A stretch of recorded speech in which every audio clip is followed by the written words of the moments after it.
Hello, everybody. How are you? Hope you guys are having a great night. I know it's late. It's about 10 o'clock here, and some of you are in different time zones. It might actually be later. But I wanted to come on to react to the Twitter peeps for y'all and also to deliver a public service message because somebody's lying on me and I don't like it. Y'all want to see the lie? Here, let me show you. The lie is courtesy of Two Girls, One Flirt. Look at this shit. Bingo. Saying, come out, hang out tomorrow at 1:30 p.m. Eastern Time while we play Wild Girl Sarah's favorite game, Name That Body Part. Game paid by Rose Thorne. What is this shit? Why are they lying on me? I don't sponsor this game. This is a lie. So if you guys show up at Two Girls, One Flirt tomorrow and they say that I'm sponsoring it, don't believe them. This is nonsense. I would never. Don't believe them. They lie.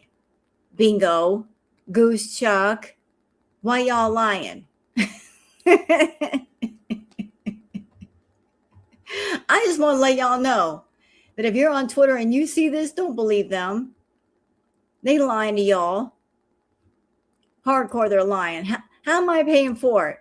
I don't make that much on YouTube. Like I'm going to pay them to do this nonsense and blind everybody, including me. I don't pay for torture. I get it for free. Anyway, so I just want to show that to you. But hey, lady, hey.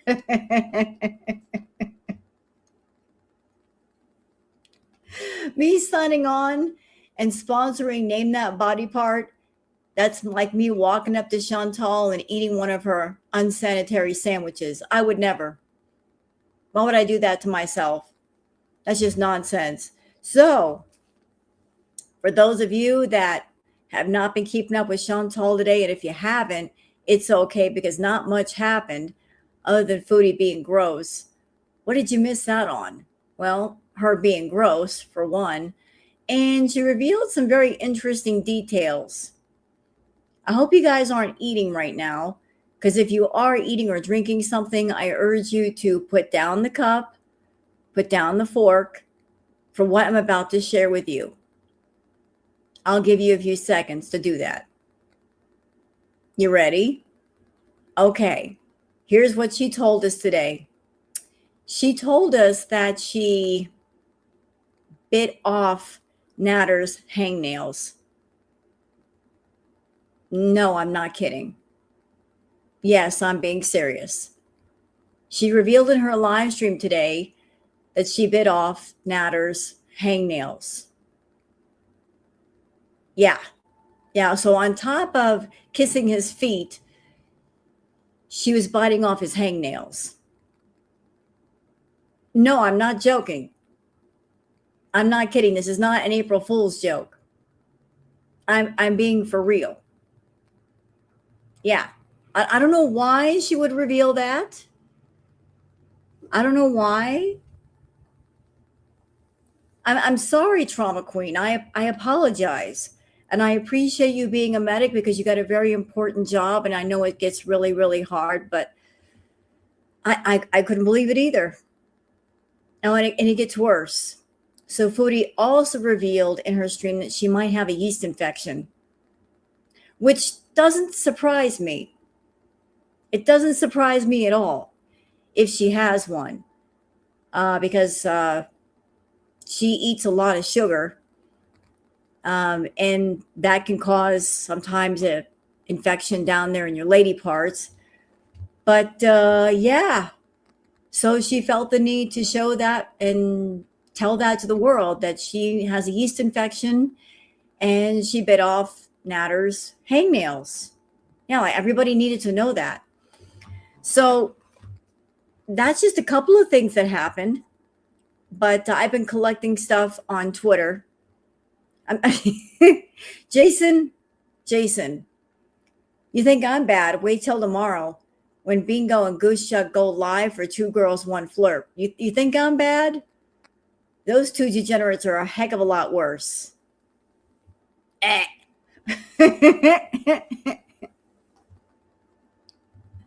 Oh, and something else that's interesting that nobody has talked about. But maybe it's because they're not paying attention. But I am paying attention. So for those that want to know, need to know, Foodie's former obsession, he is back to posting content on his channel. He posted something today on his channel. So I don't know what the deal was before about him not posting content, but he posted a video, which is interesting, the timing of it all. So for those that might want to know, need to know, oh yes, Mr. Nads himself is back to posting content, and I don't know how that's going to affect Chantal, if he's going to talk about her, if he's not going to talk about her, but he's back to posting stuff on his channel. So we will see. So just for those that need to know, well, I'm letting you know. But are y'all ready to get into the Twitter peeps? There is some stuff to go over, including pictures. I know you guys love pictures. I wonder if he's going to post lives. I don't know. I really don't know. I did see that Chantal, like BG was giving her the booger treatment, and that made me smile. I think that Booger had a little conversation with BG and said, give her the booger treatment. So you guys know what time it is. How about we just jump into it? Let's do the doggone Twitter peeps.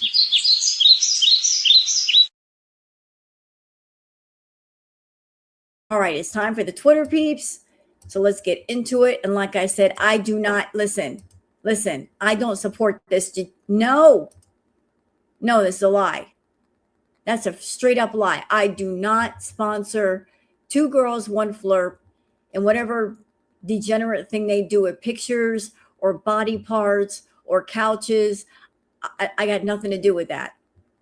So if you watch Goose and Bingo tomorrow, don't believe them and tell them Rose said so. Because I'm saying so right now. I'm getting ahead of them. Before they go live tomorrow, I got the mic tonight, and I'm taking advantage of that.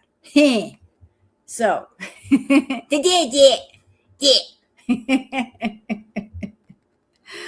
but don't believe those two. I'll be watching tomorrow.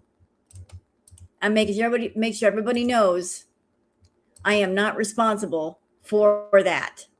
All right, so what do we got here? For those of you that are on Twitter, that you would like to follow me on Twitter, there's my handle, Wild Girl Sarah. And for those of you not on Twitter, that's why I do the peeps. So you guys can keep up with all the stuff without having to go be on the Bird app. What? 2 against 1. I don't care how many they gang up on with me. I'll hold my own, thank you. Mrs. Peel, hey, Mrs. Peel, whose side are you on? You stop that. Methinks the lady doth protest too much. I am protesting because I don't want to go blind. I am for the people. I mean, I'm not just protecting myself. I'm protecting everyone else too. You want to go blind? Do you? I would think that you value your vision. All right, so let's move ahead. We got to start with something pretty. I can't handle this level of cuteness. Look at this hummingbird with the babies. Y'all look. Little baby hummingbird learning to fly. Aw. Ever see a baby hummingbird? Well, now you have.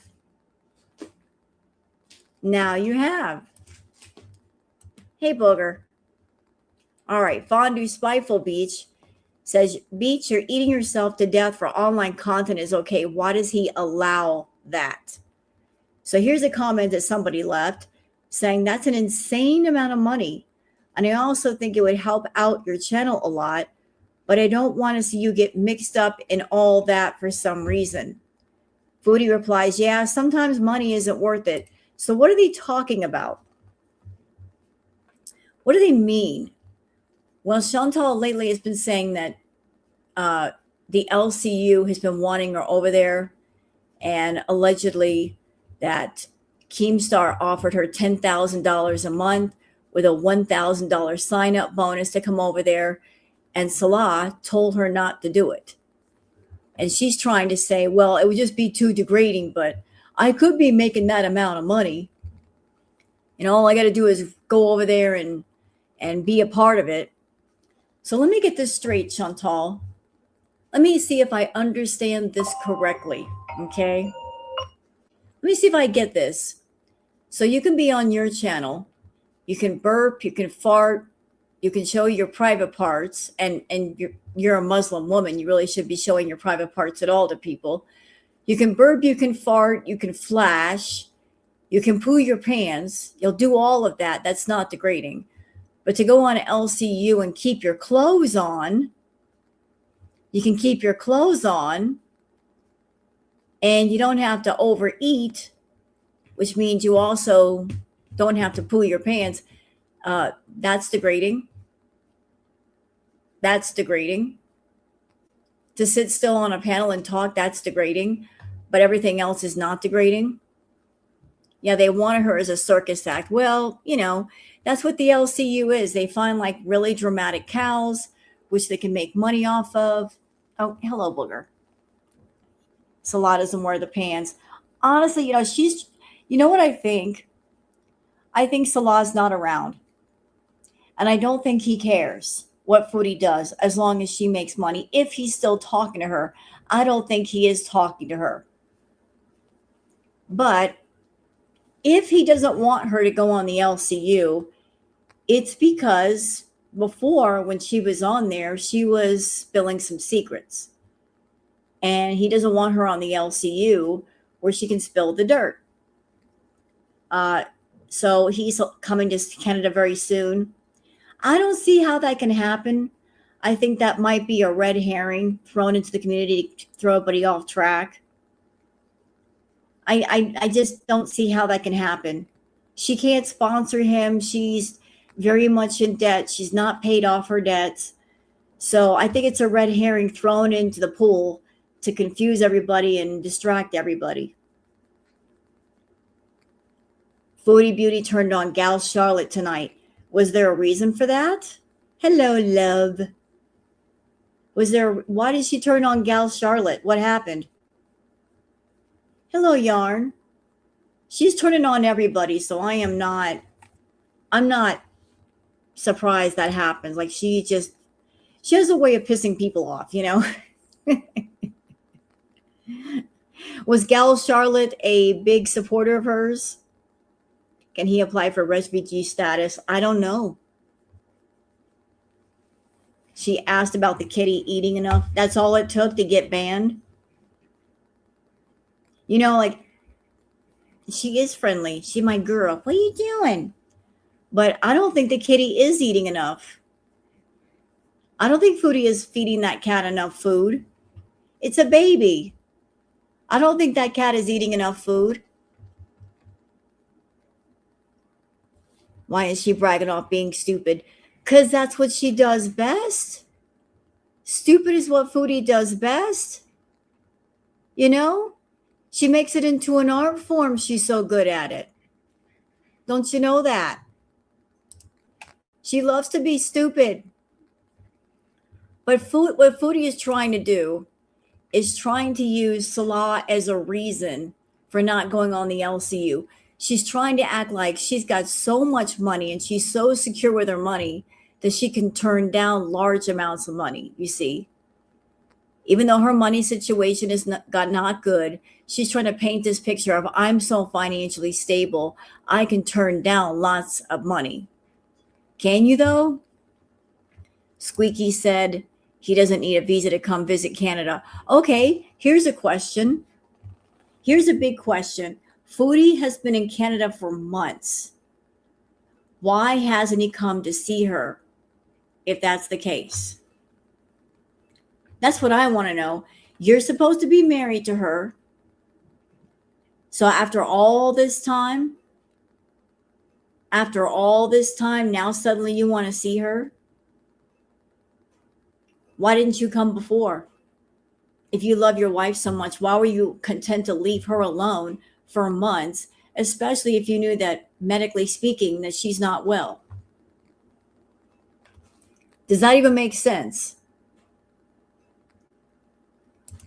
Nice. Just looked it up. Syrians and Kuwaitis can apply for refugee status. I wonder if that takes time to go through, if it does go through. Which is, does it make sense to anybody? Like, why didn't he come over a long time ago? He applied twice and was denied. So he applied this time and succeeded. Well,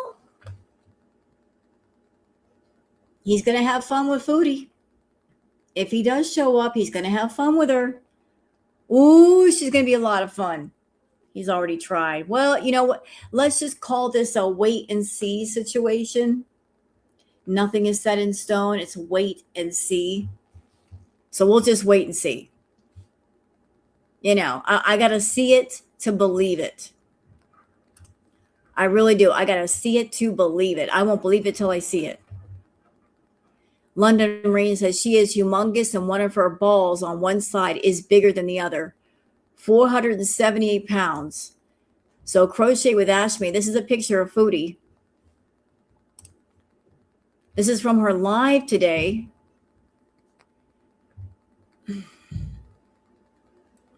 All I'm going to say is that looks painful. The first thing that comes to my mind is that looks like it hurts. That looks painful. As a woman, that looks painful to me. Like, I don't know what's going on there. If she's got things tucked into certain areas or things are just hanging down like that. I don't know what's going on. It looks painful. It looks like it hurts. When you've got that much weight hanging from your private area or close to your private area, it's hanging down. I'm sure it stretches and the weight, it looks painful. That's her fupa area, Mrs. Peel. That is her upper pubic area. That has to rub. But it just, the extra weight in that area looks painful to me. And there's yeast in there. Did you have to say that? Did you have to bring that up, wasted pre-roll? Was that necessary? Come on now. I got to go to bed later. I'm going to be thinking about that. Rude.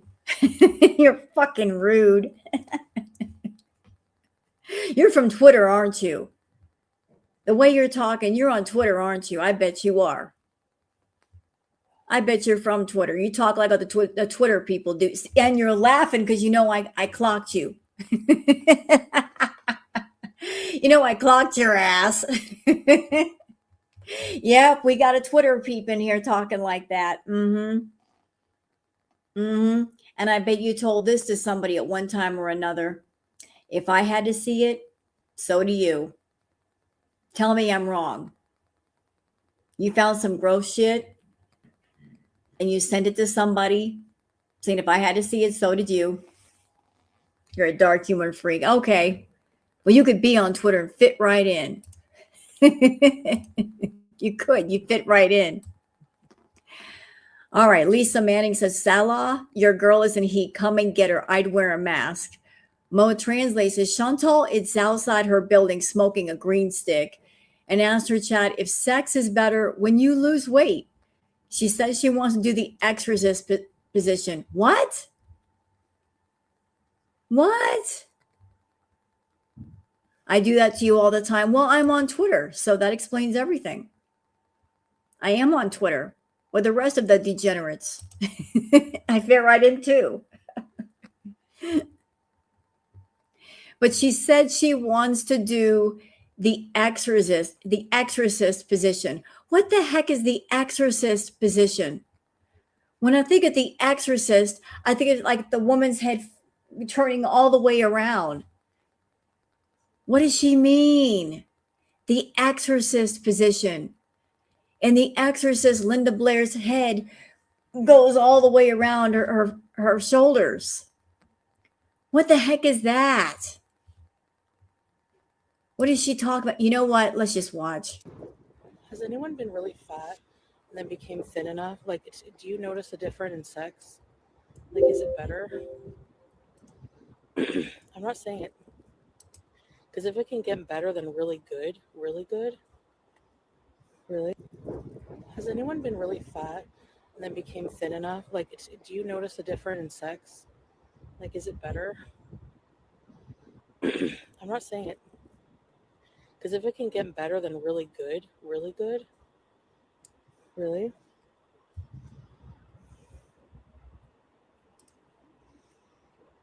What? You know what?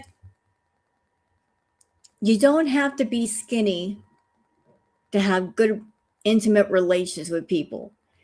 You don't have to be 100 pounds or 150 pounds or 200 pounds. You just have to be in fairly good health. And pounds do not determine that.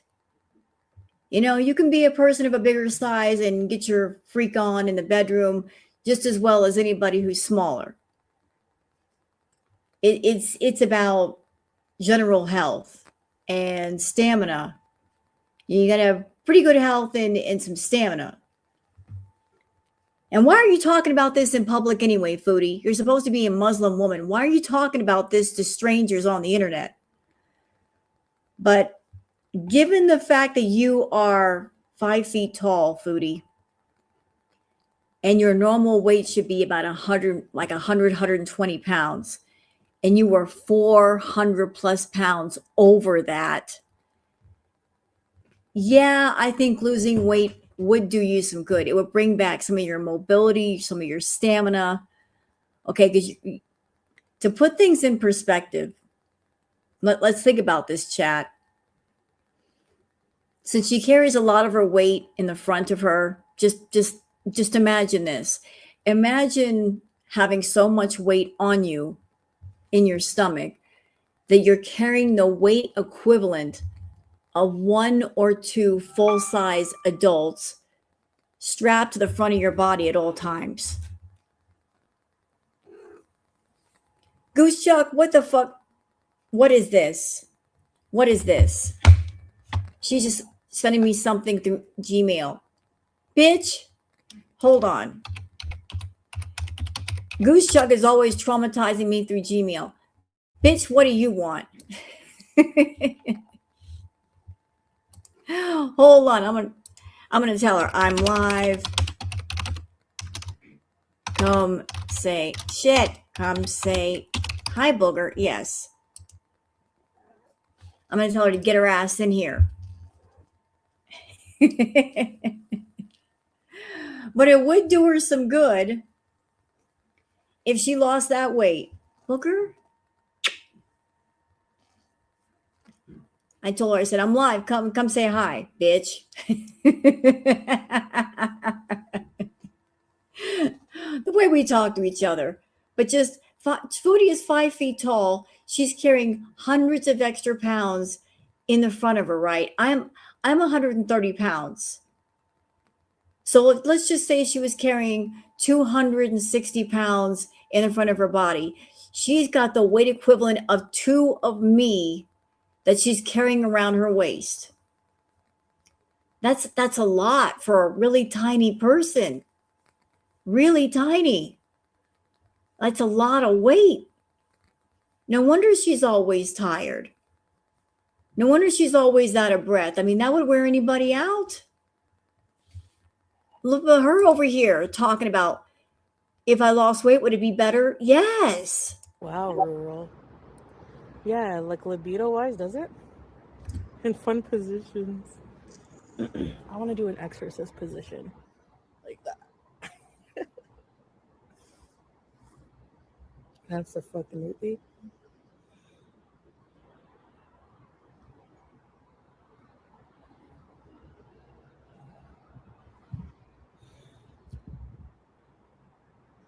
Everything is easier.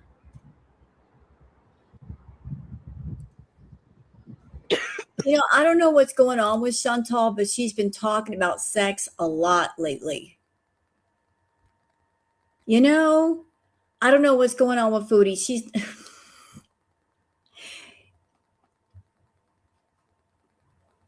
I don't think anything is going on in her bedroom.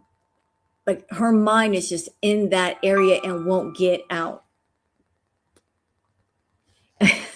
Oh, Goose must be listening to me. You sent me another thing. Oh, I see. So I guess the exorcist position is like a yoga pose where you've got your head all the way back.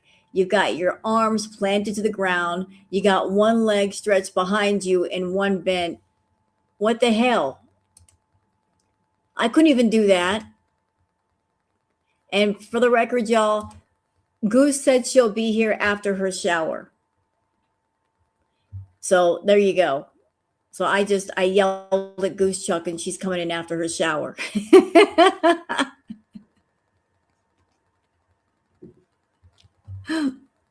But she's talking about sex. She's like, I'm like, why are you talking about this? I'm sure Swordfish could solve that desperation issue. Yeah, but you know what's funny? I don't think he wants to. I think that she's seen him more than once, and I think that he turned her down as far as doing anything with her. And I'm gonna keep listen, Chantal. Since Goose Chuck just showed me a picture of a yoga pose that's supposed to be the exorcist position. Let me tell you something, lady. I just saw that position. Even I couldn't do it. Or if I did, I'd be stuck in that position for a while because just trying to just put everything back where it's supposed to be. Even as limber as I am, I would have trouble with that position. So you with your little legs and your lack of mobility and your lack of agility, I don't think you can do it. Not unless you want to, stretch out your hamstrings and then be in the hospital. So even I couldn't attempt that. I wouldn't even attempt that position. But I don't think even Natter is banging her down because she just keeps talking about it. Here you go, booger. Move. But all this talk about sex, but I'm seeing it's a yoga pose. Okay. Yeah, like the yoga pose. Okay, I'm trying to picture this for you guys since it's in my email. So the person's head is thrown all the way back, like so, like this. Okay, and then you got both arms with the hands planted on the ground when you're doing that. You've got one leg underneath one arm stretched upward, and you've got the other leg like planted on the ground at a bent angle. I couldn't even do that shit. I wouldn't even attempt that. That looks dangerous.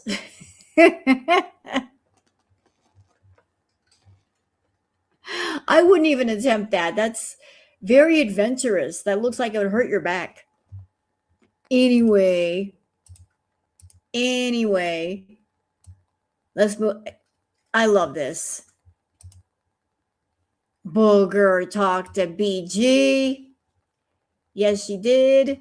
Thank you, Leaky Boyle, for being a new member. I think Booger talked to BG. And they summoned Bagagua with the help of Merv. Look at BG just giving her the business. That'll teach you for not giving me food, not changing my litter box, not giving me water. I'm going to take a bite out of you. You look like a big old pork chop to me. There's plenty of meat on you. I'd feed for a month. Get her, BG. Get her. Get her. What a good girl. What a good girl. Oh, it gets better. There's more. There's more. Say La Vie says Foodie Beauty. BG is Queen 13. Yep. Get her. Get her, BG. Get her.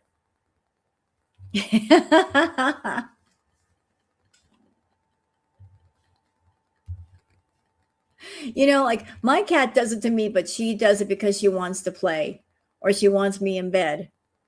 That's her signal. Like, go to bed. I don't know about BG though. I don't know. I don't think she's doing it in fun. She just pissed off at Foodie. Oh, and here we go again. Say La Vie. Yep. She's just going for it. Am I doing a tarot reading on her tonight? I don't know. It's like I said, this is like Twitter peeps and whatever else. I don't know if I should do any tarot. When's the last time I've done tarot? I have to go look to see if it's been at least a week. She bit her boob. Did she really?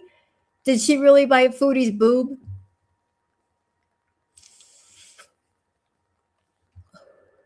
And her ears are back. Ooh, that's never a good sign.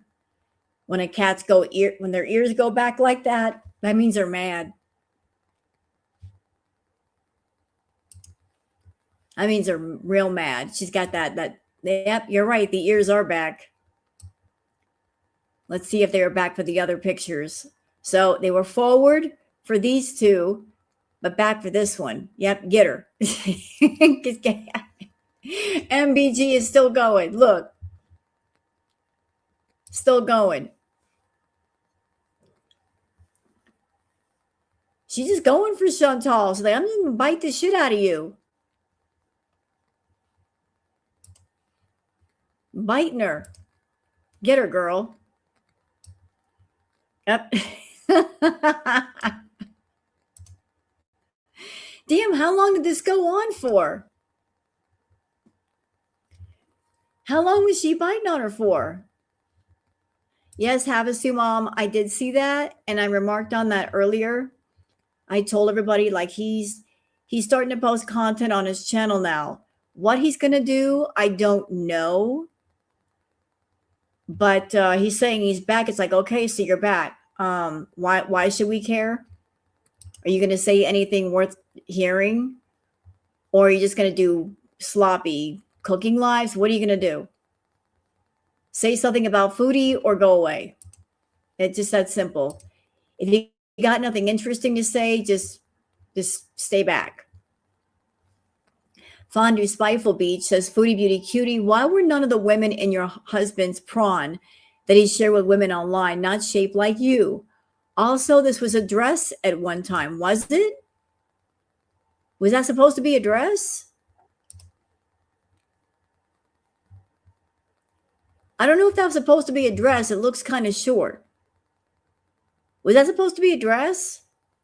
I can't tell if it's a blouse or a dress that she made into a shirt.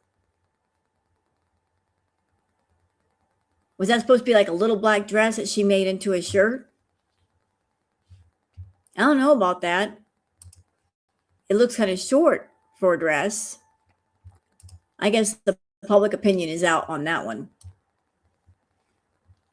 Say La Vie says, Foodie Beauty telling stories about how she would tell Salah and he would reply with an angry emoji. They only talk in text form. Well, that doesn't surprise me. Because what is she going to say to him? What's this? Ma'am, this not a Wendy's? I mean, what interesting conversation could you get out of Chantal? Ooh, and this moment happened. Fat Kid Cool says when her slimming filter glitched and stopped working on one side of her face as she leaned over. Uh-oh. Hello, Inferno. Ooh, it looks like the filters weren't working. Here's the one side of her face is puffy and the other side isn't. Uh-oh. Uh-oh. Boy, those filters take a lot off, don't they? Holy crap. What a difference filters can make. So I guess the one side that glitched is how her face really looks. And the other side is the filtered side that makes her cheeks look a bit flatter. But, what we got here, we got this is a real Foodie right here. And this is filtered Foodie. So real Foodie and filtered Foodie. And one way you can tell when she's using filters, look right here. Okay, like if you're looking at her face, do you see how like the filters like try to contour her face into like a cantaloupe? Like it's always like right where the eye crease is on both sides. It's like trying to make her head into a melon. Almost like a hourglass melon. But there's the glitch moment. Okay, moving on. Say La Vie says, Foodie Beauty is lost in chat, about to drink 10 milligrams of THC drink after smoking a $17 green stick. Why did she do that?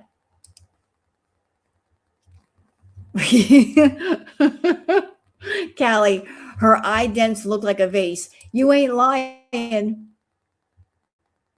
You are not lying. You are not lying at all. But why did she do that? Why did she smoke a green stick, which should be more than enough? And then she wants to add on top of that. Like, just, you're doing too much, Foodie. You don't need that much. You don't need that much. Look at her forehead. Let me take a... What is going on here with the forehead? What is that? Look at this dent in the middle of her forehead. What is this? Look. Is this caused by the filters too? It looks like she's got a road running in the middle of her forehead. Like a mountain road.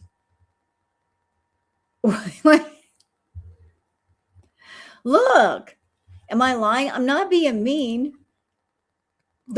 If these are filters, her filters are making it look like she's got a dent right in the middle of her forehead. Booger, you're going to have to get out of there. Thank you. You got like almost like a 2-inch crater in the middle of her forehead. And then you've got like this raised area on either side. What in the world is with that?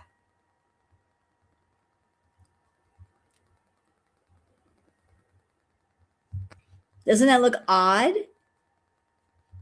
It looks so odd. Booger, ow. Honey, that is that's my ankle. Thank you. Moonbeam McSwine. Booger, ow. You little rascal. Come here. Hold on. Come here. Do you want to be petted? Do you want to go to bed? What do you want? Come here. I love you. Moonbeam McSwine says, whenever Foodie Beauty says her mods can block whomever, whenever, for whatever reason, remember these are the same mods that during the Sasa stream did not immediately ban ASMR homesteading and instead gave them more chances. And this was the comment that was posted in the chat when Sasa was on stream.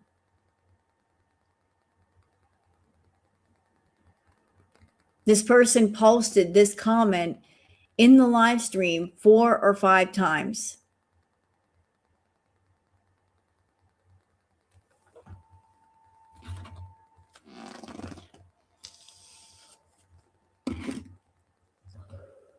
And this person didn't get immediately blocked and banned. So riddle me this, riddle me that. Somebody tonight was asking about if the cat had been fed enough. They got banned. But this person was allowed to stay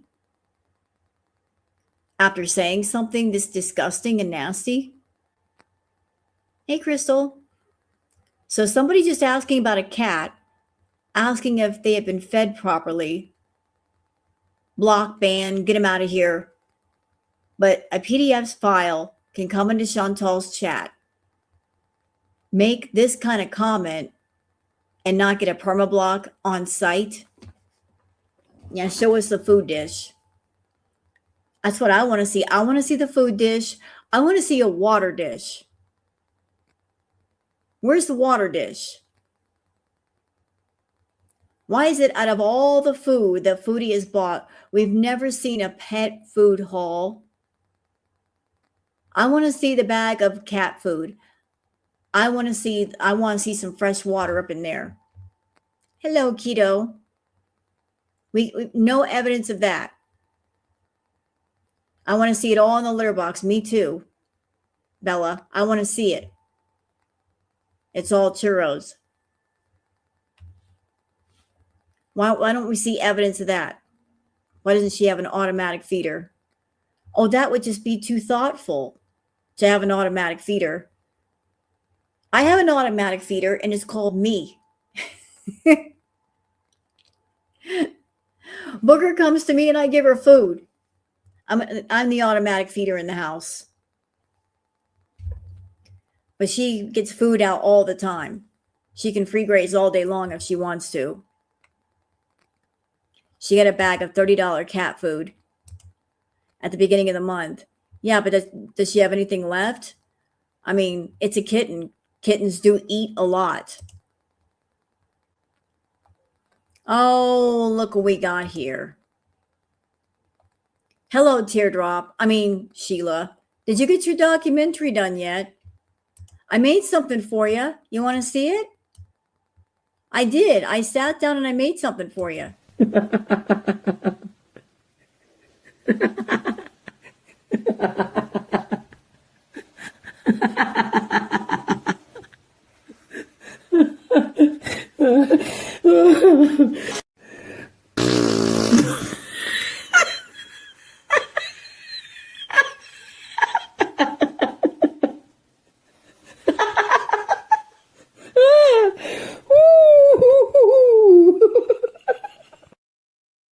There we go.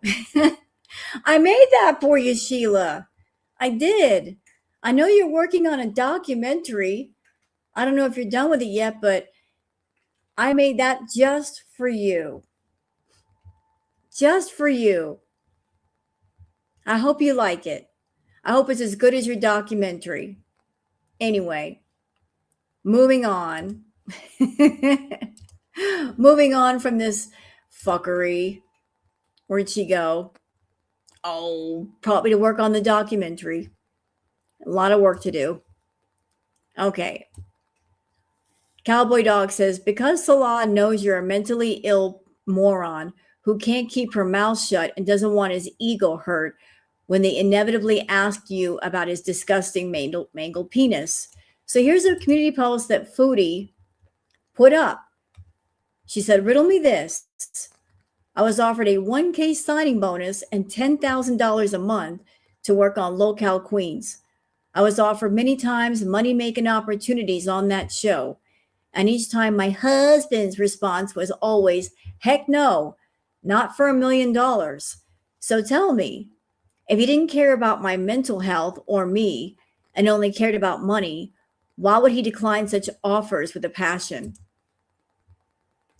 So how do we know for sure that you're still talking to him, Chantal? We've had no proof. There's no absolute proof that you're still speaking to him. As far as we're concerned, you haven't talked to him for months. And until I see some absolute proof, that's what I'm going to believe.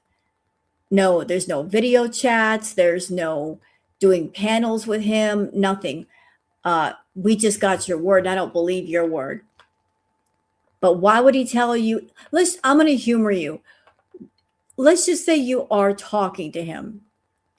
Why would he tell you to not go up on Locale Queens? Because you are not good with keeping your mouth shut about personal details. Hello, Bandit. Idiot. The last time you were up there, you made an ass of yourself and you talked about him and his fetish got brought up. And surely the people in the chat are going to make you angry. You're not good, Chantal, with dealing with responses in real time. And you like to be in control. And if you were on Locale Queens under contract, you would not be in control. If you saw someone in chat that you didn't like, you can't just block and ban them. Especially the paying members, you just can't do that. Like, you would not be in control, they would be in control. The upside to going on panel is if you went up on any panel, you got other people up there to talk to and to help keep things entertaining, because God knows you can't do it on your own. But the downside is you got to share the spotlight. And if they ask you questions or the chat is asking questions, you're going to have to answer them, and you can't think that fast on your feet.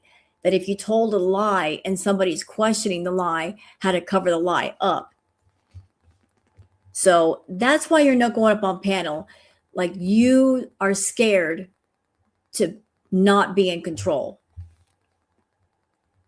You're deciding I'm not in control over there, so I'm not going to do it. You're a moron, though. Saying it's so degrading. Keeping your clothes on and talking and making 10 grand a month is less degrading, in my opinion, than being on your channel and waiting around for someone to pay you money to fart or show your belly or burp or waddle across the room or shit your pants. That's just, hey, do what you want. But that's how I feel about it. You know, you're a puppet for your feeders, or you could be on panel on LCU. Because right now you're just a puppet for the feeders, and they're just pushing you to see just how low you will go. But why would he do this? Well, because he knows that you make a fool of yourself real quick. C'est la vie says, Foodie Beauty has BG so confused, baby talking her like, come here, but then telling her, no, you stay. Not even kidding. BG isn't safe with this woman. Yeah, that can get confusing for an animal. When you're using the same voice, the same baby voice for praise that you do for scolding. They can't decipher, are you happy? Are you sad? Are you mad at me? Are you scolding me? It does confuse the animal. You know, like the baby voice is usually when you are saying something loving, not when you're scolding them. So yeah, BG's probably like, I don't know what she's feeling. And yeah, you're screeching at her. She doesn't know how to she doesn't know how to read your signals. Poor thing. She's so confused.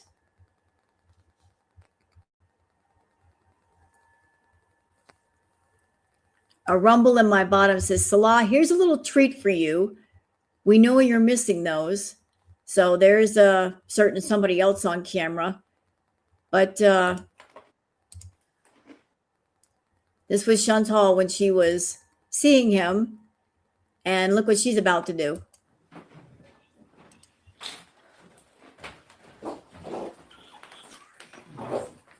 I have neighbor here. They have asthma. I'm sorry. Oh, yes. That wheezing ass laugh. Why is she laughing? For those that missed it, because she walked out of the room and she farted loudly. Loudly. She's sad. I couldn't control it. Oh my god. It's the harissa lentils. Harissa lentils? You just wash your hand. So do it there then. Sorry. Next time I'll try.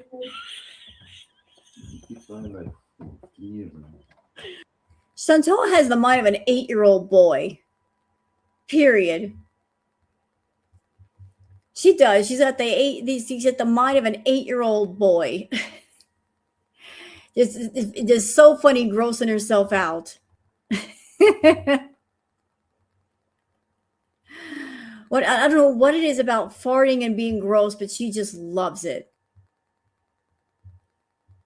She just loves it. I don't know why this is so amusing for her.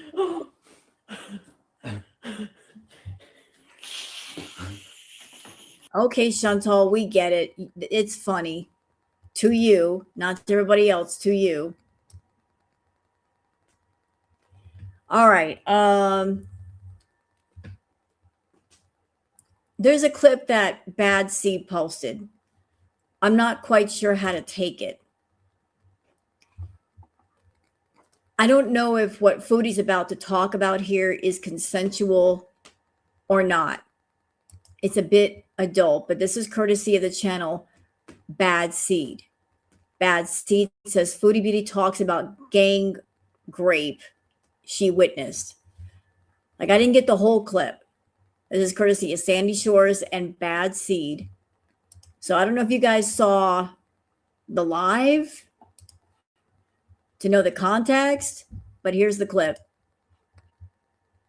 I used to know a woman, she used to go to parties, and some guy came out of the room and was like, she did like a bunch of guys, and they were like, put beer bottles in, man. And she was all happy. Each their own.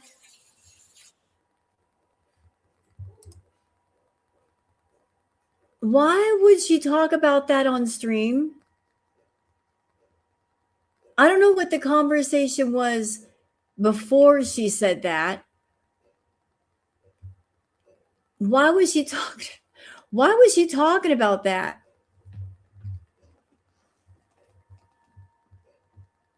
That's the storyline of The Accused. Is that a movie? Oh. Okay, so y'all are saying there's a movie called Accused with Jodie Foster. So she's borrowing from the movie The Accused. So it's a scene in a movie. I for attention, Mrs. Peel, I don't know.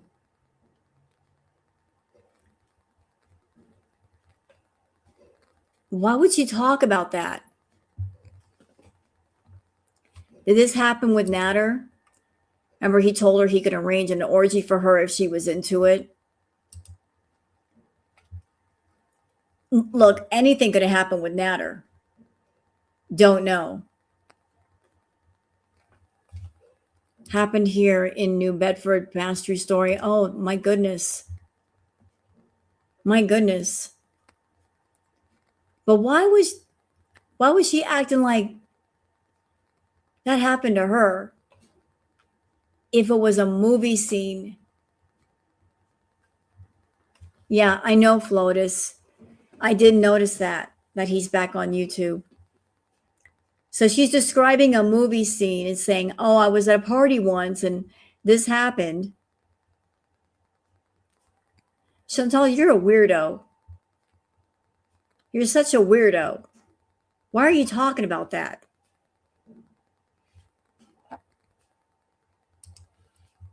Like, let's play this again. I know a woman, she used to go to parties. I used to know a woman, she used to go to parties, and some guy came out of the room and was like, she did like a bunch of guys, and they were like, put beer bottles in, man.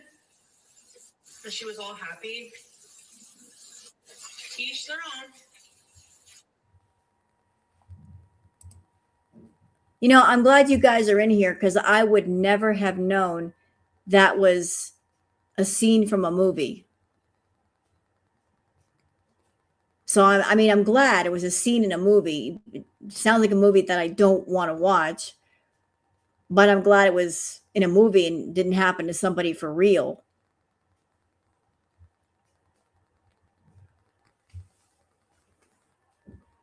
She's describing a scene in a movie, so let's be happy about that. There's a scene in a movie that really did not happen to anybody in the real. That was a, oh, it was a true story? So it was real. I'm sorry. I apologize. Oh, it was based on a real story. I didn't know that. Damn. That's horrible. That's terrible. My apologies, chat. I thought it was just a scene in a movie. I didn't know it was based on a real story and a real person. That's crazy. My apologies. You just said it was a scene in a movie. Damn. I never saw the movie. It's based on a true story. Never saw the movie, never heard the movie. She's the one laughing. Yeah, I don't think it's funny. I don't think it's funny. While we're here, though, since she brought this up, I would like to give my theory about Foodie and Natter, how they came to be, how they came to meet. I think Foodie, when she was doing her manhunt and she had profiles everywhere, that she cast a very wide net. In my opinion, she probably advertised herself as an anything goes kind of gal, if you catch my drift.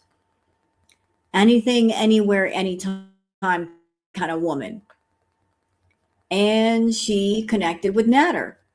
Natter is into, shall we say, group activities of different kinds. And she probably advertised herself to him as a anything goes kind of gal, down for anything, maybe a wild swinger. And she did it to get his attention and to get him talking to her. So when they met and he walked up to her and said, well, I've got people on speed dial if you want to make it happen. She already had like her foot in the door. So she was like, no, I don't want to get down like that.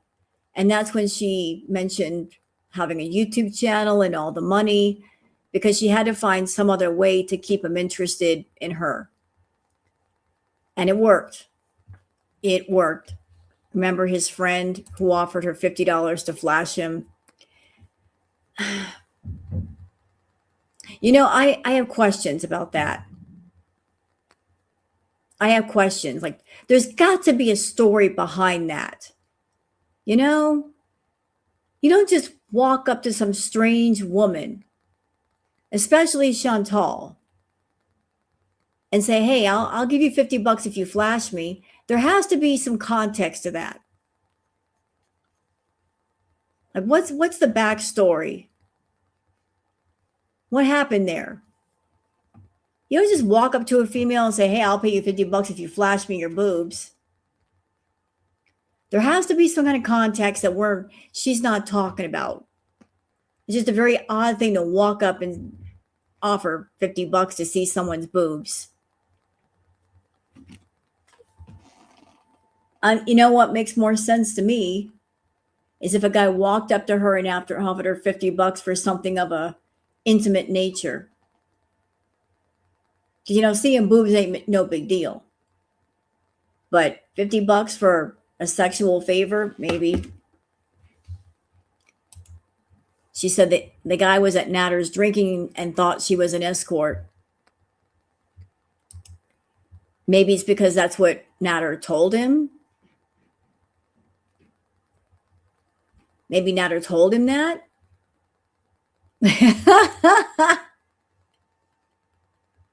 Me too. But there's got to be a backstory. There's got to be some kind of backstory that we're missing here that she's not talking about. Oh, this right here.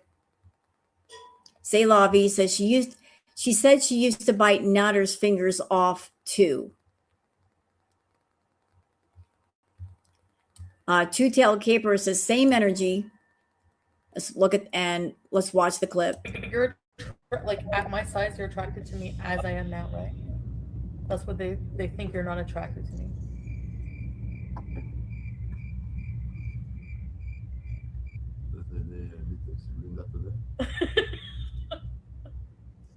That is so pathetic. She was looking over at him like, I want you to tell people that you're attracted to me.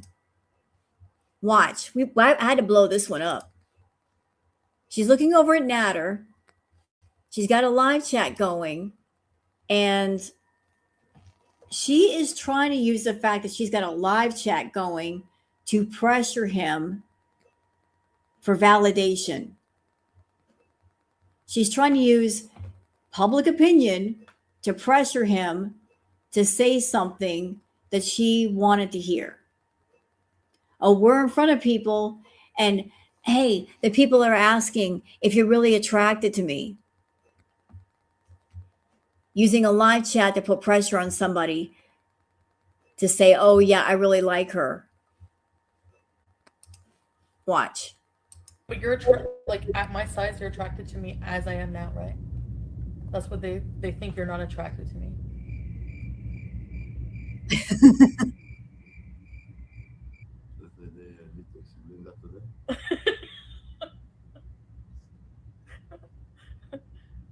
But you're like at my size, you're attracted to me as I am now, right? That's what they think you're not attracted to me. The silence is deafening. It really is. The silence is deafening. Hello, darkness, my old friend. I've come to talk with you again.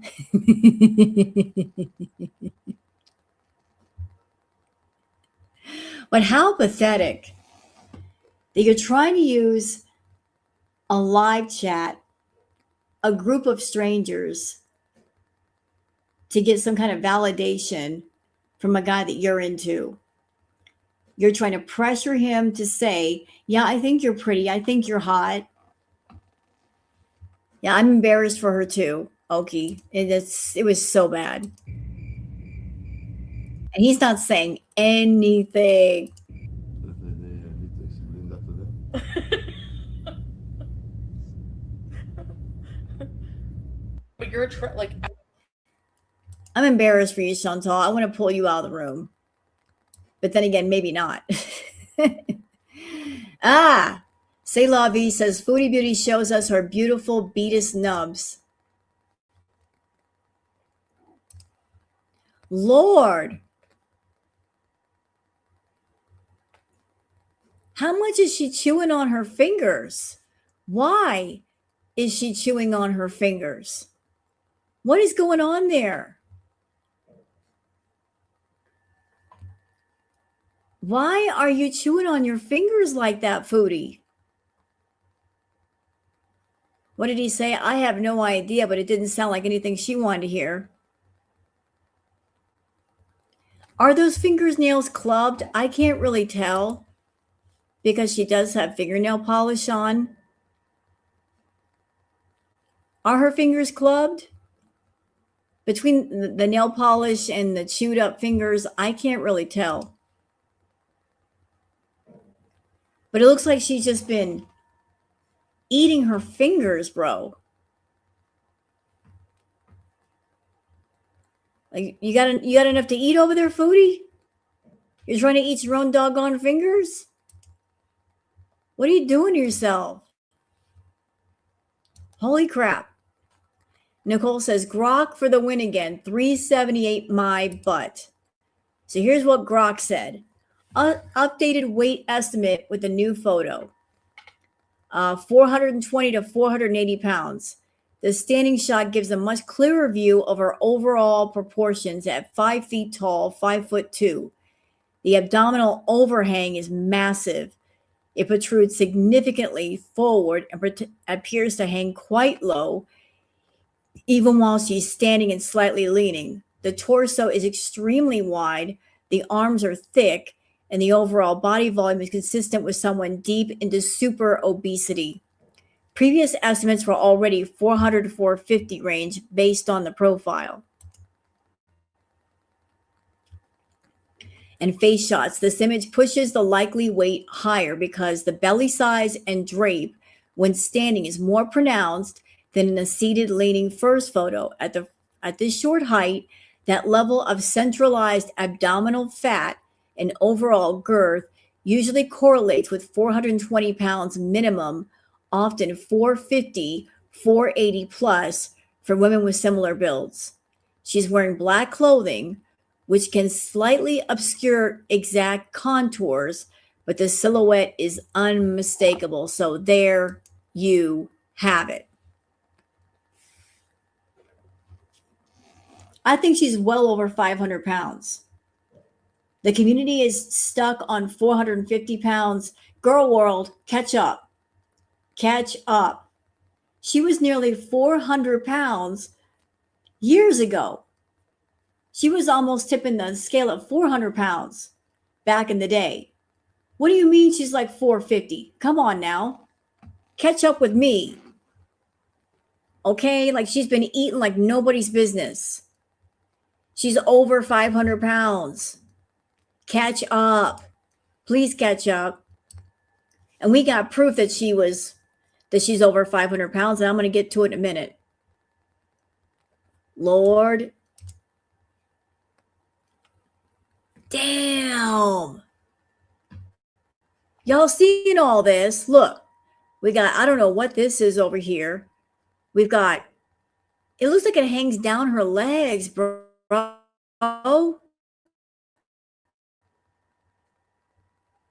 Her legs are right here. What is this over here? What's that? It's just hanging everywhere. What is going on with that? Like she's got little skinny legs. So what is all this? I don't know what that is, Liv. That's her jetpack. It's in the wrong place. It's supposed to be in the back. But just there's too many lumps. I don't know what is and what ain't no more. All right. Put down your drinks, put down your food. Kelly says Foodie Beauty said she would bite Natter's hangnails off because he made her. She's nasty AF. It just shows how desperate she is to have a man claim her. So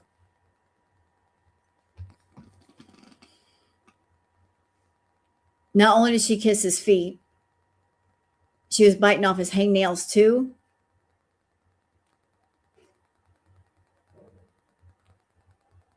I mean, don't they make clippers for hangnails? You can take off hangnails with some toenail clippers, right? Nail clippers. Why do you have to bite them off? For what reason do you have to bite them off? That's just gross. I don't want to stop and picture that. No, I don't want to. Don't make me.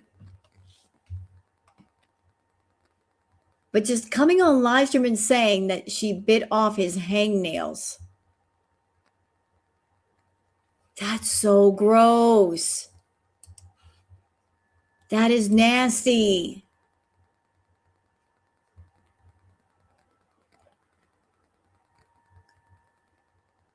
All right, we got to go to something cute.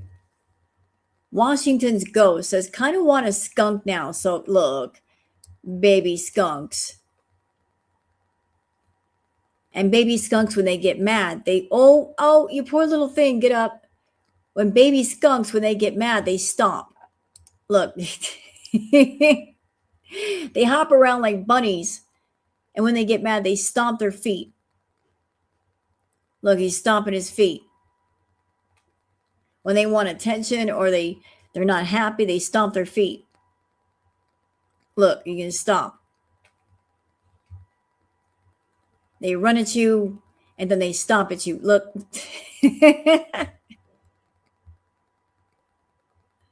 Oh, look at the babies running after him.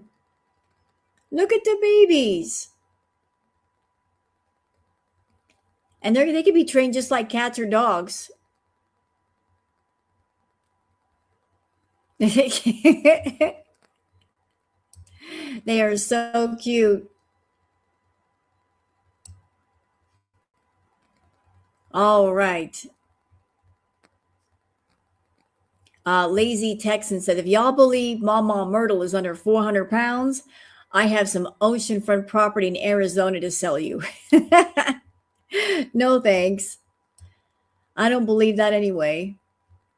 Tired AF says, I told Grok to make a 500-pound, 5-foot woman and then a 600-pound, 5-foot woman image. Okay, so what do the pictures look like? So this is what a 5 feet tall, 500-pound woman looks like. Yeah, that could be Foodie. And then of a 600-pound woman, that could also be Foodie. So she could be either one. That could be either one.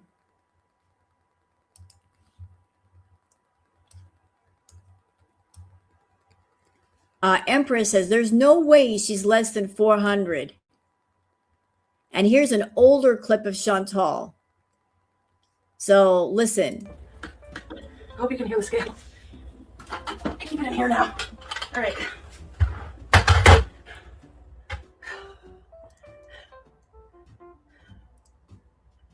Body weight is 391.8 pounds. Body weight is 391.8 pounds. Okay, let me do that again, because that's pretty awesome. Body weight is 390.8 pounds. Body weight is 390.8 pounds. So as you can see there, she was basically about 400. And she looks skinny there. So she was nearly 400 here. So what do you think she is now? I mean, pictures don't lie. Let's play it again. Okay. Hope you can hear the scale. Keep it in here now. All right.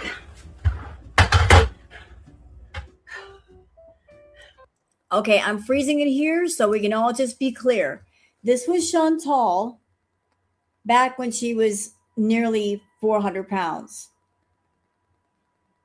And look at her arms, okay? Her arms were a lot smaller then.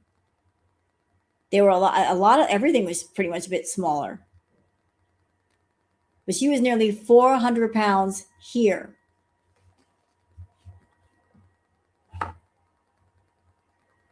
Well, she was skinny by her standards. So she was nearly 400 pounds here. Body weight is 391.8 pounds. Body weight is 391.8 pounds. Okay, let me do that again, because that's pretty awesome. Body weight is 390.8 pounds. Body weight is 390.8 pounds. That's pretty awesome. That's when they weighed me at the hospital, I was 400, I think 0.4. Anyway. All right, I'm going to weigh in here. Let's see here.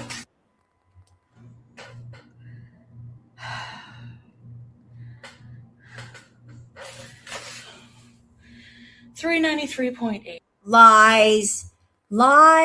Can't believe it. What'd you say?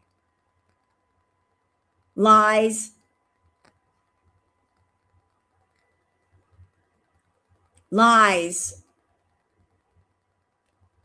You were not the same weight over in Kuwait. You were eating like nobody's business.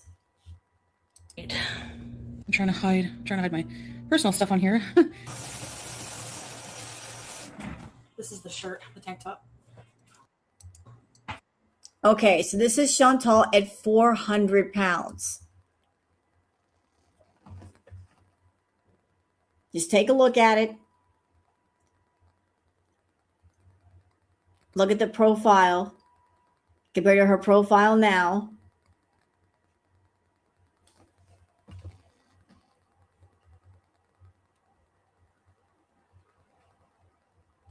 Look at the side. Take a picture of that for Twitter if you like. Screenshot that. This is Chantal at 400 pounds. and compare that to how she looks now.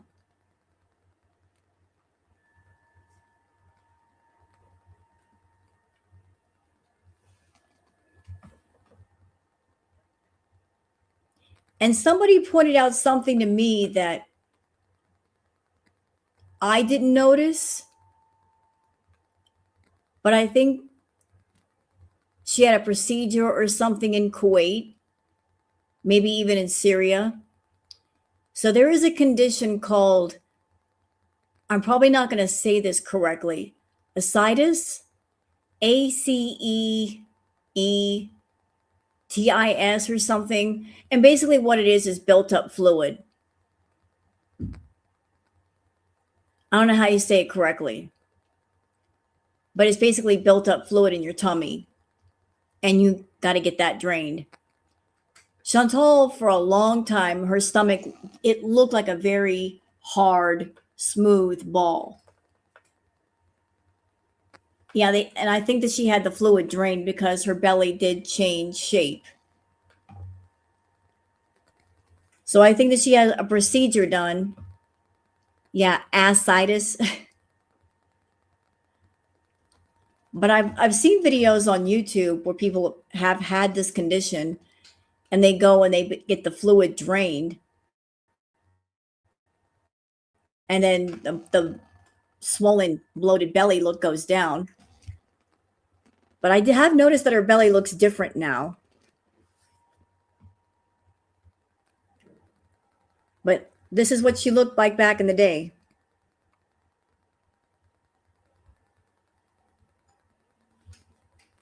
No, it doesn't take days, Inferno. They just, it does take a while, but it doesn't take days. But here's your side profile for Twitter. I really like it. This is the shirt, the tank top. And again, look at the arms, look at the hands, the belly at 400 pounds.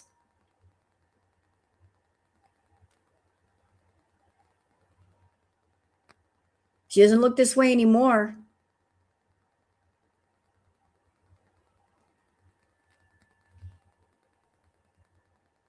Hello, Dax.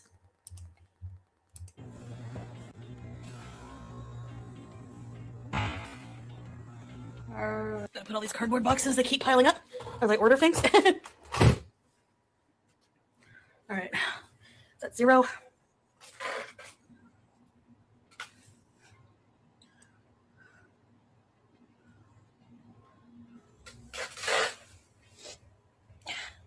$3.99. Don't. Lovely. That was obvious sarcasm. So I'm gonna mark it down. I will not be getting any higher than that. That is the highest I've ever weighed.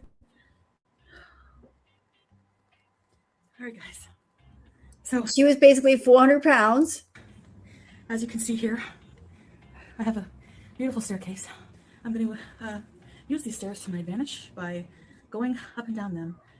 I'm carrying over 250 pounds of excess weight on my frame, so which is not a large frame, and I'm only 5'2". So yeah, let's do this.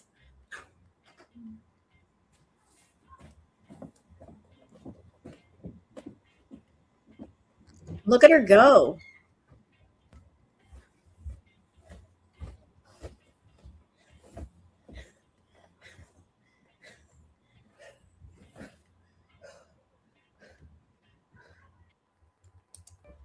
When is the last time she's been able to do that?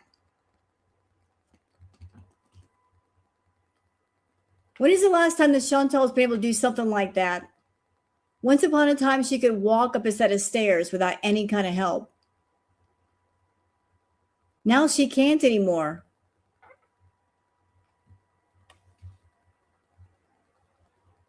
So she walked up the stairs and back again, and she wasn't yelling and screaming for Peeps or for Salah to help her.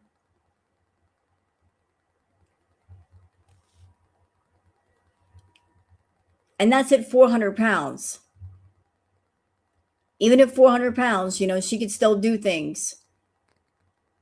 But she's got to be in the 500, close to 600 pound range. So that was Foodie. I love all the Twitter peeps. They're posting all of these pictures.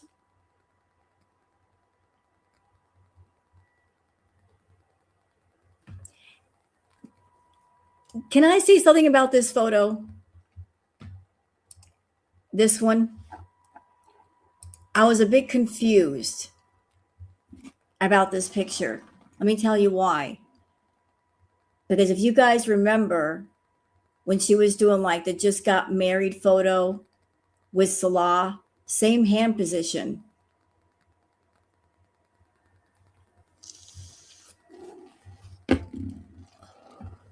Y'all remember when she's like, yeah, we just got married, and her hand was over his hand?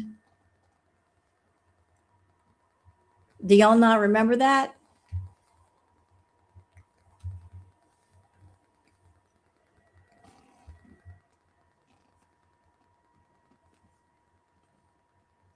But I remember her posting a picture like that of her hand over Salah's hand. And now she's, I guess, recreating the picture with BG.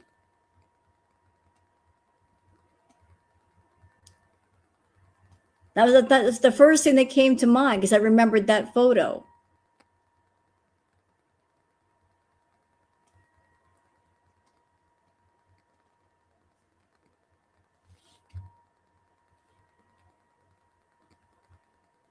There are no confusing boxes of perfume around the hands.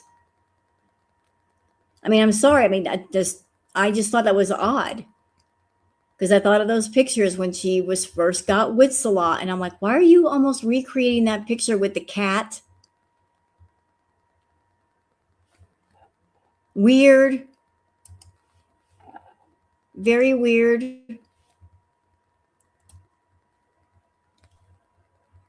Tara Lee says this is like watching a predator eat its prey.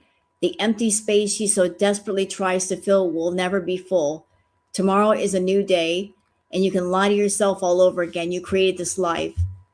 Lisa Manning says she's too far gone. The end. So you can see what Foodie is up to.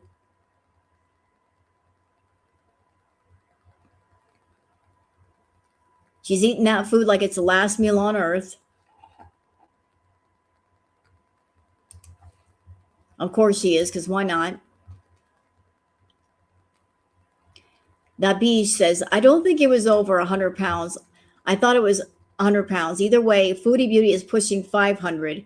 She was so much smaller at 338. She was at that weight for months as she grew. Now she thinks the girth she has accumulated over the past 3 years is only 25 pounds. No, it's a lot more than that.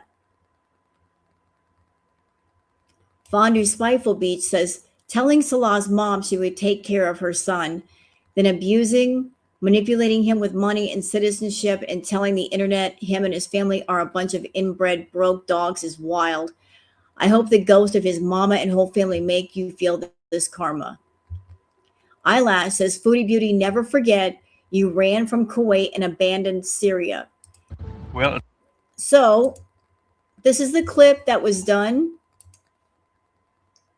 where they went to the graveyard where Salah's mother is buried. And Chantal was being very disrespectful. I remember her doing this. I'm like, why are you even there? Get out. it's time to say goodbye for my mom. Goodbye, ma-salama. Bye, and I will take very good care of your son forever, inshallah. So sweet, babe. Okay, guys, thanks for being here. Masalama. Wassalam. You know, I'm sorry. Like, this clip does not really sit well with me. It didn't sit well with me before. It felt like exploiting the dead. Like somebody has passed on and you're just making them into YouTube content. I don't care if they're gone. But it's just the way the presentation. Yeah, and she did walk on the grave too. Like taking someone to a graveyard and turning it into YouTube content like that. That's just so exploitative and it's so gross. So gross.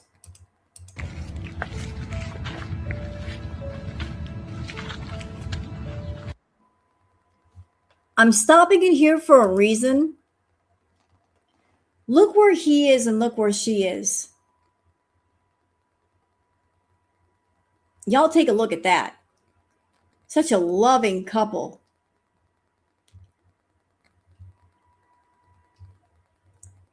And he's walking all the way away from her. He's not even waiting to see if she needs help getting to the graveyard.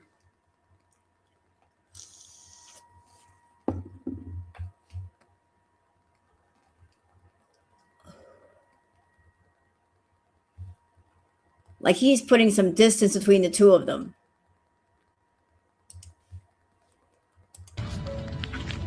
Look, she's like 6 or 7 feet back behind him.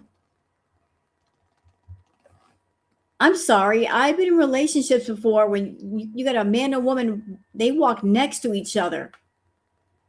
You don't leave your woman or your man behind like that. That's so disrespectful. So disrespectful. They have a chaperone. So she wasn't allowed to walk next to him? That's just weird.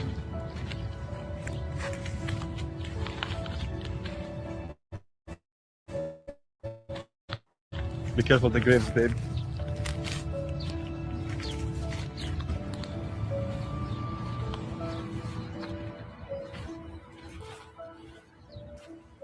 Have to be careful of these thorn bushes. Yeah, be careful, honey. She's surrounded by thorn bushes. He's not even like helping her out to make sure she doesn't run into them. Eesh. Well, that was a gross moment, was it not? I'm so glad for Twitter. Effie Cujo says throwback to Pete's catching Foodie Beauty scale being off by 100 pounds. While trying to figure it out, he says Foodie was weighing in at 350 pounds earlier in the year. So this was done November 10th, 2022.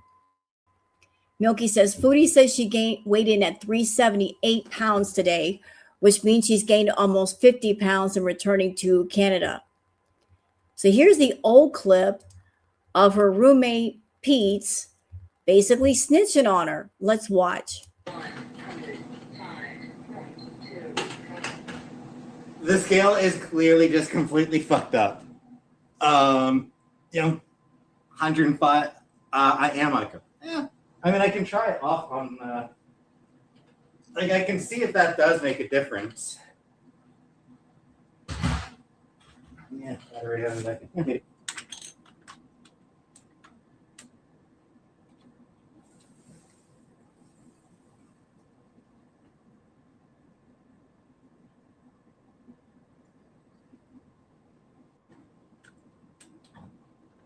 Easier to get out, you stupid battery. I don't know how to. Oh, that is garbage room key. That is the garbage room key, net detective.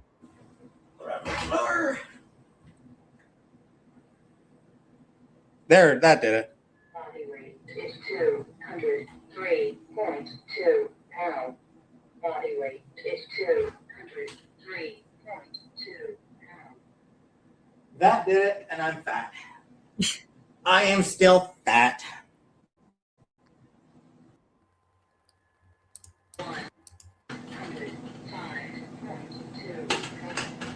So that was the weight that he tried the first time. When he got on the scale, it's at 105.2 pounds. And anybody can look at Pete's and tell he's not 105.2 pounds. And even he knew that was not the right number. So she fixed the scale to be 100 pounds less than what it actually was. Then when he took the batteries out and put them back in, it was 100 pounds more. So she's got a history of like tearing back the scale. Yeah, the difference was 100 pounds. So like we'll go over it again. Like you can see 105.2 pounds when he first got on.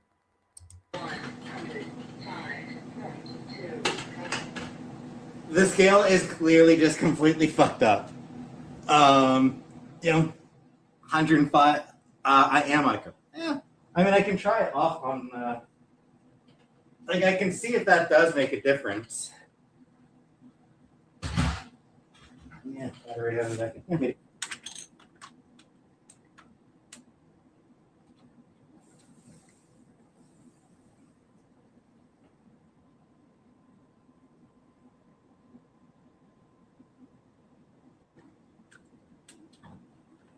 Easier to get out, you stupid battery. I don't know how to. Oh, that is garbage room key. That is the garbage room key, net detected.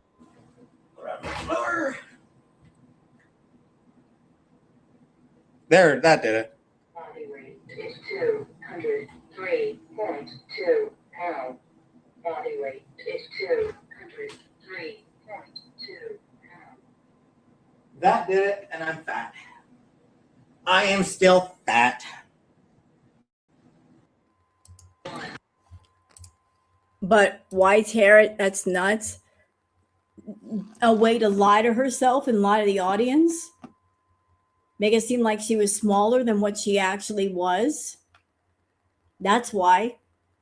She didn't want people to know just how much she was gaining weight. And anymore, she'll tell people, yeah, I weighed myself and I am this weight, because she doesn't want to get on a scale.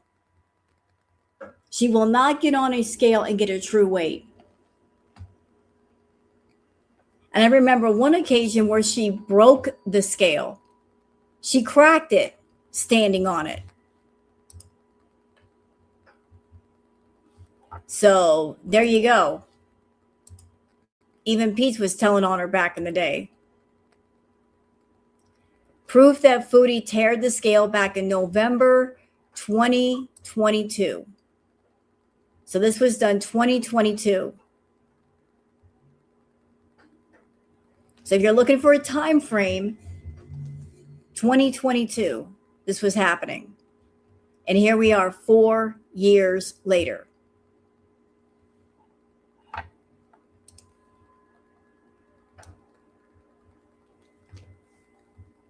Fondue Spiteful Beach says, Foodie Beauty, I wish the F I would let a cheating, poop-eating romance scammer living in Syria tell me what to do or how to dress. The most pathetic thing I've ever seen in my life. Clowned out. Let's watch. 7, you know that picture I posted of me on my community tab as a teenager? I was like 18 at my mom's wedding. I posted it and then I realized, ooh.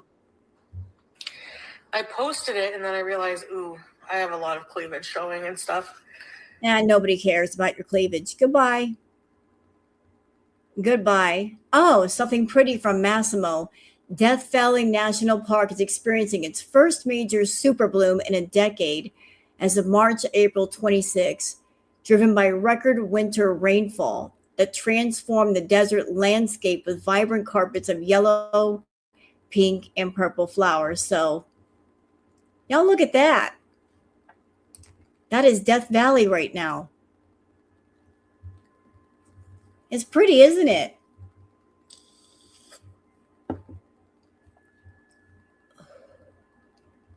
That's in Death Valley. Let's see if I can blow that up.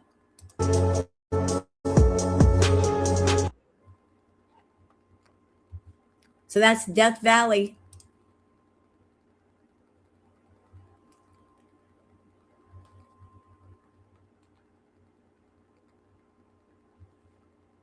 For those that want to know. Flowers everywhere.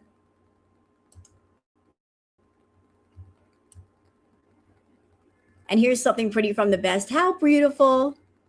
Look at the hummingbirds. That's a special moment. Imagine being so awesome that hummingbirds just come to you. It's like a Disney movie. You just hold up a bowl of, I guess, sugar water or water, and they just flock around you like that. Lots and lots of little baby hummingbirds. Mina Visual says, black roses exist only in nature In Halfeti, Turkey, black roses get their unique colors solely from the local soil composition and the microclimate created by the Euphrates. When planted elsewhere, they turn red. This mystery is exclusive to the geography of Halfeti. So you want to see some real, honest black roses? And it's all because of the soil. These are real black roses. Aren't they pretty? They are beautiful. I just thought I'd share with you.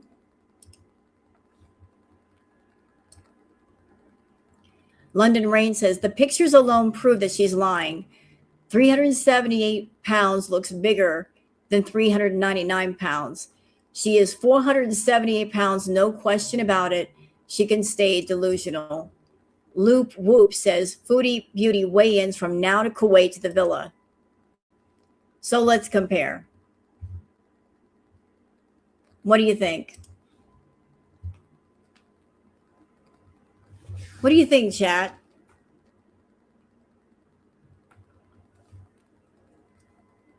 What do you think? She's trying to say that she weighs less now than she did back then.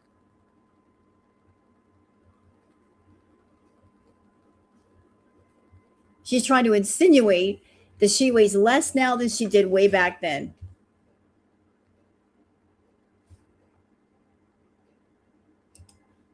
I'm sorry, pictures don't lie. They do not lie. Bubbles and Cheek says BG13 has become a stand-in for Sally in the love for Foodie Beauty. She's never gushed over a cat like this before. Even though it's performative, she really needs that validation that she has someone or something that loves her. Yeah, like since when has she ever really cared about cats or given attention to cats?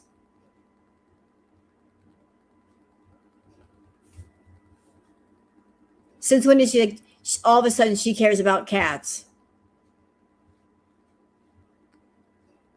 Since when? Never.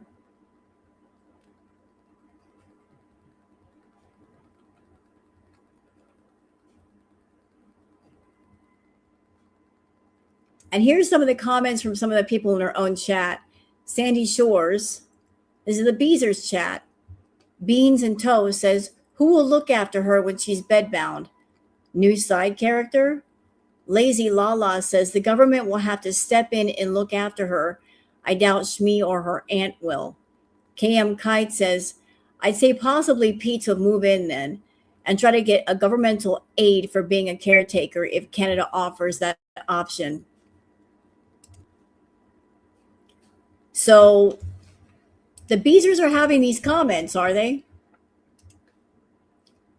This is their concern? Who will look after her when she's bedbound?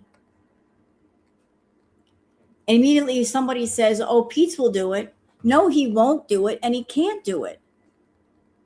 Someone like Chantal, with all of her health issues and her super morbid obesity, she would need professional care.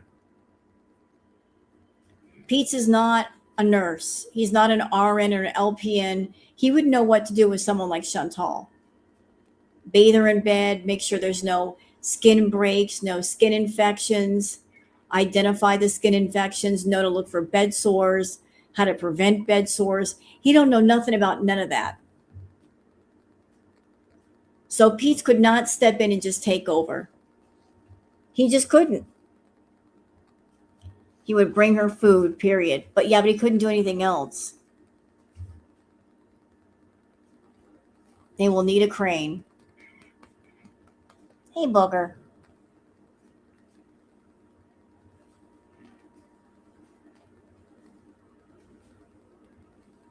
Yeah, medical staff, aides, meds on schedule, blood sugars, oxygen. Like, Peace don't know nothing about her oxygen levels. Taking blood tests or whatever to make sure that she's okay. So I don't know if Chantal's thinking I can just pick somebody up off the street and they'll get the job done. And I don't have to pay them nurse prices, but for what's going on with her, she needs a professional nurse. Like taking care of a patient like that it's hard work. It really is hard work. You got to know what you're doing.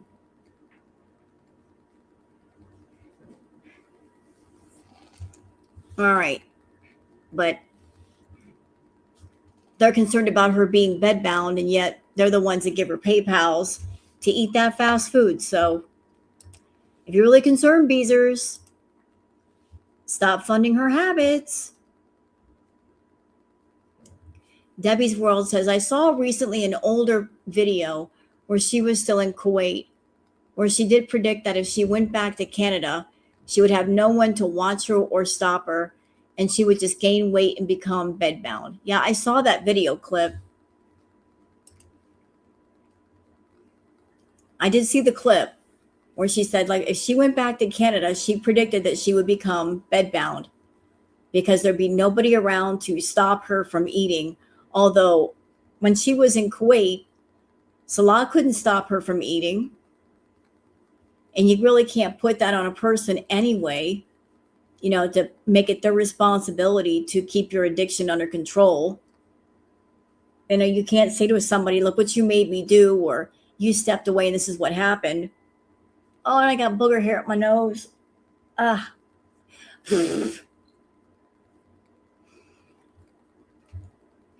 So she predicted when she came back to Canada, she would lose her sense of self. So that's all I got for the Twitter peeps tonight, y'all. So you're all caught up. So Miss Foodie talking about having a yeast infection. She bit off Natter's hangnails. Don't know why she would do that. Booger, can you get over here, please? Thank you. So let's see what else we can add to this. Goose must be taking a long shower. A long one. Let's see if we got something here in the vaults. What do we got? Let's see.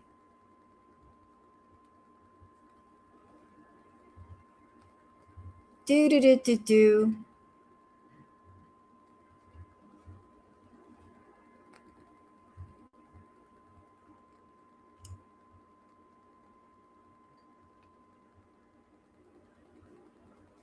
Can I do this one? I'm looking.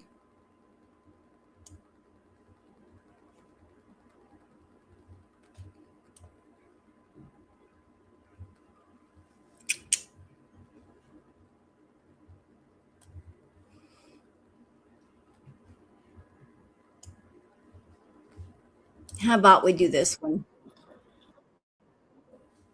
So Chantal likes to say that she is a confident woman. Right? She likes to say that she's confident. Well, let's put that to the test. Because there's actually a compilation of her hiding her chins. Y'all want to see it? There's this woman being confident. Oh, thank you. Oh, Tavasu Mom, I'm sorry. I didn't see your super chat. Tagged a clip on Twitter for you. Did you? Like recently now? Hold on a minute. Let me see what you did. Oh, we just showed that one. I just showed that one.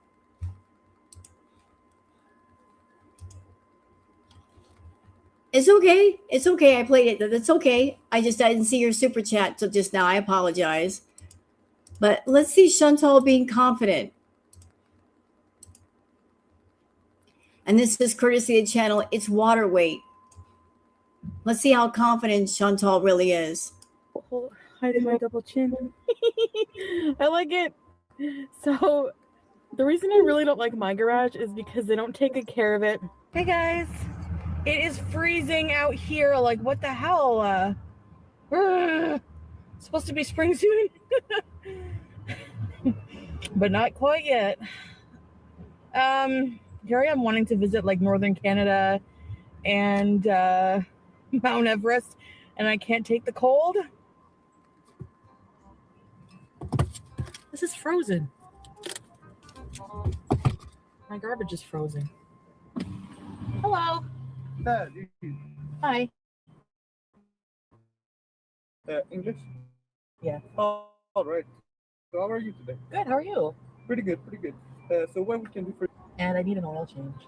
so slowly can So this is so weird. Like she's talking to a guy, and while she's talking to him, she's sitting there pulling the collar up over her chin while she's talking to him. Why are you doing that, Foodie? As if he doesn't know your chin is there. Look, she's over here like, let me just blow this up. Like, back it up. So like she starts talking to him. Here's the collar of her shirt. And then watch that thing creep all the way up. Hey, so I have a tire that has like a slow leak. yeah. And I need an oil change. So slowly can an oil change. Yes. Oh.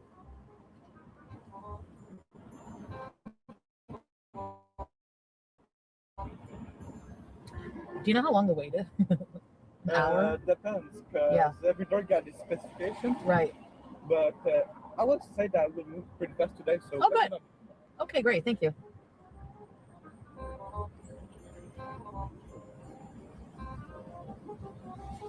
All right. So what is the mileage of the car today? 173,000. So 173,000.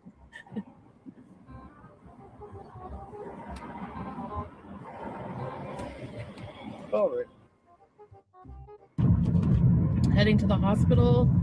I can cover my chin with this jacket. So I was watching one of my favorite horror movies ever is Rob Zombie's House of a Thousand Corpses. Hi guys! Can you talk about anything other than food? I don't know, guys! And there she goes again, covering up that doggone chin. But why? Why are you covering it up? Like we don't know it's there. Like the camera can't see there's a chin right there. But she's supposed to be really confident, guys. Really, really confident. Really confident. This screams confidence all day long. Yeah, really. Hi, Raquel! I was talking to myself. I'm gonna wear my wig today.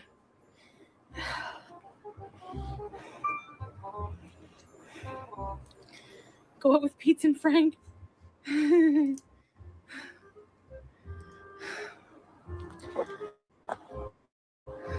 Oh, we got a little update from Goose Chuck. It is what she wrote. She goes, sorry, it will be a few more minutes. Puppy isn't sleepy yet. She's bouncing everywhere. Oh, Stevie, the puppy is bouncing everywhere. That means she's happy. She's very happy.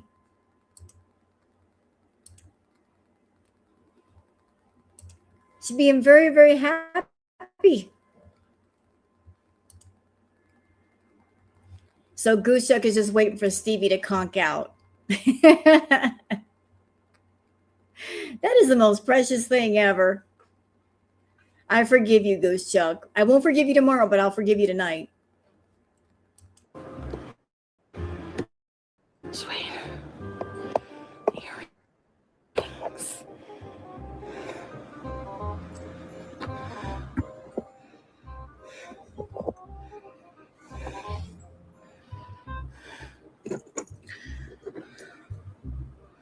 I said shame, shame, shame, shame.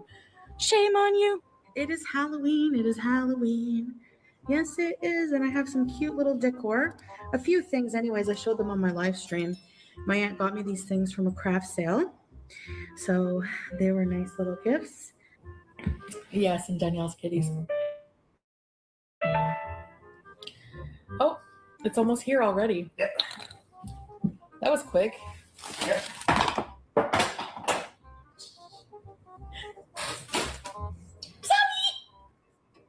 Why'd you knock over? I don't know.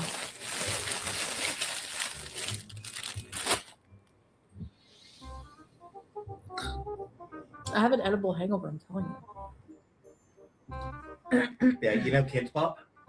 No. That looks so stupid. So as you can see, this whole like hiding of the chin thing went on for a while. Sitting there hiding her doggone chins all over the place. Yes, she did.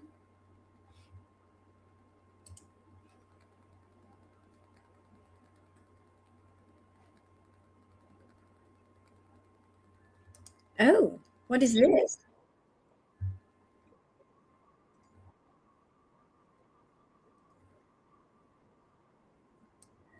Okay.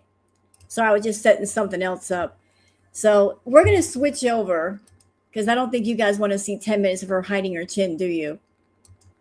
Let's go into something more interesting. And this just came up on my recommended anyway. So this is from Barbecue Chicken. Proves Chantal was at Chef Idiot's last night. Until I commit a crime, leave me alone. Y'all want to watch?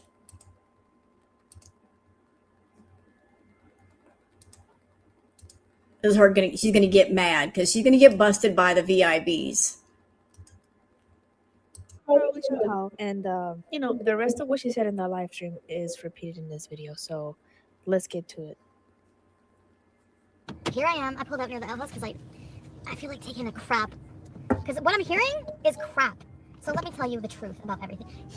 Oh my God, you guys think I lied? He just flat out lied. Like, he doesn't get it. He's on here, bitching, trying to make me look, okay, gotta understand something about Natter, and I get it now.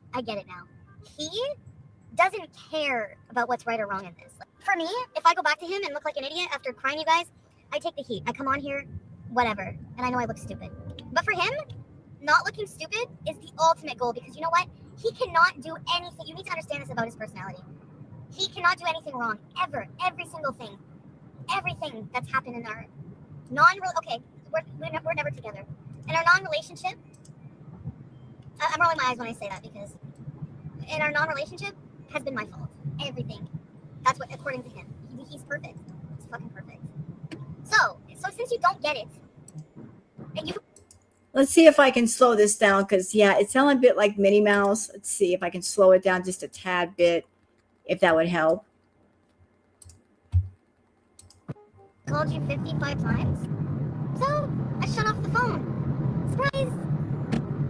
I said I was going to do it, and actually, I called you today to tell you that, to see if you have another plan, because I'm an idiot, and I still care if you have no way. Well, I know you have Wi-Fi, your own Wi-Fi now, you got your own Wi-Fi, so you have a way to contact your family, and honestly, after you're sitting here making fun of me and trying to make me look crazy, I don't feel bad for you anymore. I don't feel bad for you anymore, and after this message, because I really have nothing else to talk about while I go get my Starbucks, I'm done talking about you. At all, period. And you fucking lie to everybody online, actually. And you know you lie. That's why you get angry when people accuse you. Really? Hold on a minute. This video is December 28th, and Salad's cheating date was also December 28th. I didn't plan that. I did not plan this. Wow. Let's keep going. Being a liar. And that's why you have to reassure people over and over and over that you're not a liar. So, what happened? Yeah, I called him over and over. Last night was hard for me. Number one, you lied because you told me Dee Dee went home last night. You lied and said she went home this morning. So which one is it? So, do you not see how you drive me crazy with your fucking lies? And you purposely try to manipulate me by making me jealous with Dee Dee. And it works. And it works. It works. He did it because it worked. He knew how to play Chantal like a country fiddle. He knew how to play all of her insecurities and jealousies against her. He even knew how to take another woman and play that woman against Foodie to get more money out of her. Honestly, he knew that if he brought Dee Dee over, that would make her foam at the mouth and she would offer up more money for Dee Dee to go home. She would say, hey, I want Dee Dee gone. I want to spend time with you. Send her home and I'll give you more money. And she would pay up more money. He knew how to get money out of her every which way. He probably got more money than Salah ever did. Yeah, she met her match. She met someone exactly like her in that regard. Yeah, 2 super grifters. You got it. It's just cruel. And then you try to make me look stupid. What do you hope to accomplish with this? Like, I don't get it. Thank you, Dax, for being a new member. Appreciate that. Appreciate that.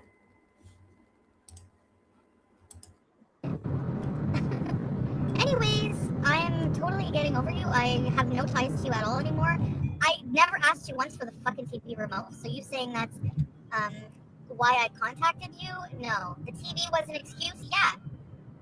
Sure. Maybe. Have that back?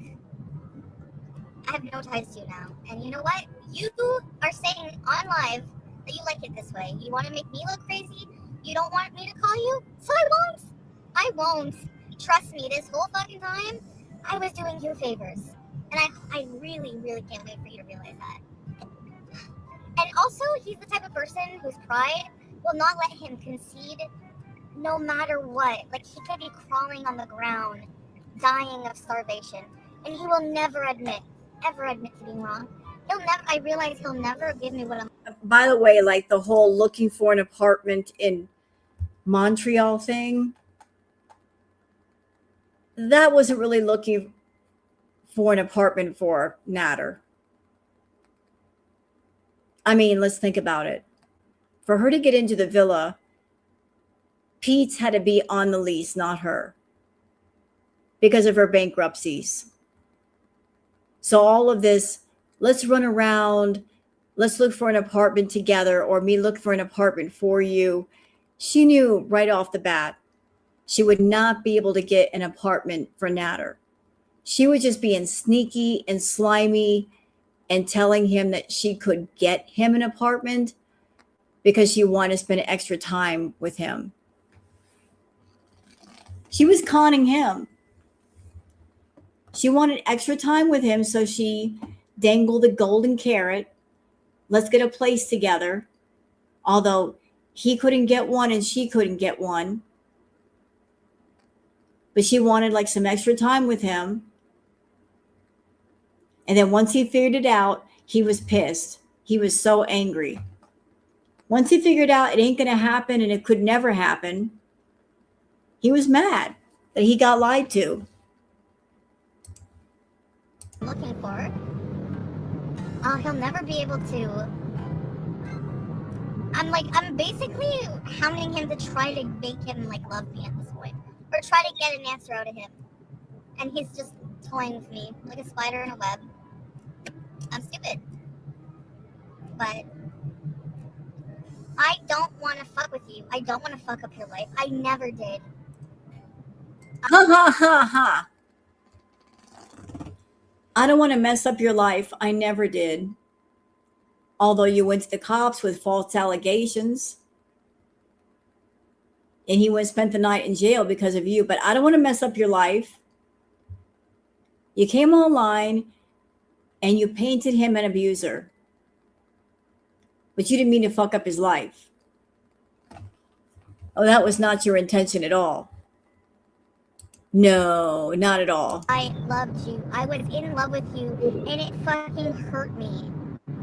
And I felt blew off, and like, you don't give a fuck about me because you come online and you tell people I'm crazy, that we're not together, and you just lied to them saying you didn't show me your bedroom to say TD wasn't there. Why would I fucking lie about that? Do you not realize you can just be honest? Like, just be honest. People will respect you more. Just come on here and be honest about it instead of like making yourself look like you just toyed me along. And you did. Like, this is news to me. Like, really? I played. You know, I don't know what happened between the two of you, but Foodie, think about the way you treated Peeps. You were in a relationship with Peach. You cheated on Peach repeatedly with different people. You put him in debt. You played in his face. Absolutely played in it. And you're expecting that anybody that you're around is supposed to be honest and upstanding. At the same time, you're not. You hurt somebody else. And I think part of your insecurity and jealousy stems from the fact that you know you've done wrong to other people and you don't want that wrong being done to you. You don't want to deal with the consequences of your bullshit. You don't want what goes around to come back around to you.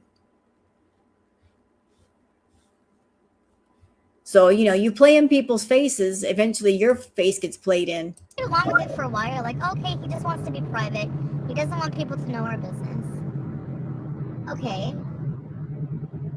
But you're making me feel like shit. You don't even care. I realized this about you. Whenever I was crying about Timbit and you still gave me shit about being with Peeps, you don't care about how I feel. Like, it's just plain as day. How am I going to do things for you? How are you going to sit there on live stream and whine that I didn't take you to your appointment and that I'm doing this and I'm being so bad to you? I'm being so annoying? When you have another woman there for 3 days and you won't tell me if you slept with her or not, purposely to manipulate me, and you want me to be okay? You want me to not to be crazy? You want me to just be okay with that? Just take it. Just keep taking it. That's what you want me to do. That's what I've done for 7 months. All just to be ridiculed by you on a platform I gave you. I don't know if you noticed that, but negative attention is still attention. And you're getting a lot of it, and I know you hate it. Well, then stop being a fucking liar. Like, what? Oh my god. Like, that's really what you're going to come on here with? After everything? Basically, what she's mad at is she was a spider that wove a web around Natter because she wanted to catch him. And she was the one who got caught. Ain't that some shit? She wove her little web around Natter. And she thought she was being so smart by weaving her web, like putting every little silk thread just so. I'm going to just seduce you in with money. I'm going to act like I'm such a good person. I'm going to do all these things for you. I'm going to buy all these things. I'm going to pay your rent and pay for everything. And I'm going to give you a channel. I'm going to create a channel for you. I'm going to help you create the content and the thumbnails. I'm going to urge my audience to watch you. And on the surface, it looks like you're being so generous and so nice and so caring. But beneath the surface, what you're really doing is you're trying to integrate yourself as much into his life as possible so that he never gets rid of you or can get rid of you. So, little spider spinning your web over there, you thought you had it just so. And then you're the one that got caught. The fly caught you, not the other way around. You got caught. She called me 50 times. Well, then pick up the phone. Actually, I called him because every time I would call him, he would pick up and be a complete asshole. Like burp, or be like, what do you want? Or be like, you're fucking cheating asshole, and hang up. like imitating probably me what I'm doing. You're the one who had like he doesn't get it. He thinks that I'm mad because of the TV. I just gave the TV to you in front of all these people. You don't get it. I don't give a fuck about the TV. I can buy 5,000 TVs if I want to. No, well, not really, but you know what I mean? Like, a TV's replaceable. Yeah, I mean, now I'm happy I don't really have to buy a new TV, honestly. Unbelievable. Like, I wish you guys were flies on the wall and saw what really goes on. And then I feel like my head's spinning. Like, are you really turning this around on me? Like, you're really garnering sympathy from people? Wow. Wow. Yeah, I'm foolish for loving somebody like that. I'm foolish. And it will take me a while to recover. Maybe it won't take me that long. Like, you're really gonna sit there on your live stream? The only reason you can see the live stream is the ring light I gave you, but I'm such a bad person. I really don't care about you. I gave you all the tools to do your job. And I talk shit about you, and I've apologized to you. You've never apologized to me for anything you've done to me. I've apologized to you for talking shit about you. I'm done being done wrong. I'm so done. Why I'm acting this way? Because why do I want to continue to help somebody who, one, doesn't even acknowledge it, two, is celebrating with my shit and mocking me on live stream with another woman whom you don't confirm if you're sleeping with or not. So you're playing games with me. So what do you expect me to do? And then you fucking laugh at me when I act crazy about it. What do you expect me to do? You're toying with me. What do you want me to fucking do? I'm sorry, You know really what, Chantal? Nader was just doing to you what you do to your audience and your family and your friends. Because you're manipulating, okay? You're a narc and you're an abusive. And people who are abusive, they love to test boundaries. They like to see where the boundaries are and see if they can push them back a little further. You did that with your family. You do that with your beezers even now. And maybe he was just doing to you what you've always done to others, seeing how far he can push you before you walk away. And you never walked away. It was a game between you two. Like, can you push his buttons? Can he push your buttons? You guys always testing each other's boundaries. No respect for boundaries. Maybe he was hanging around Dee Dee to let you know, hey, I'm not really into you. I'm not in love with you. I don't want to be in love with you. I'm into other women. Maybe that was a hint that you didn't want to take. You know, like, listen, if you're around a dude, even if you like him, and he's got another woman over and spending time with her, I think that's more than a little hint. I think that's not just a hint, that's a message of, I am not a monogamous guy. I never will be a monogamous guy. So if that's what you're looking for, guess you should look somewhere else. But you didn't want to let go because he brought a little excitement into your boring life. You know, without Nader being there, what else would you do? Sit at the villa, around the trash, and eat. He was a little bit of excitement and activity in your life. So he could do anything he wanted to you. And he knew it, and you knew it too. Didn't want to let go. I want this stream to be all about this again today. I'm so tired. I'm so tired. 55 unopened messages. Mostly, he hasn't opened them yet. He will. I turned. Y'all catch that part? How crazy this bitch is?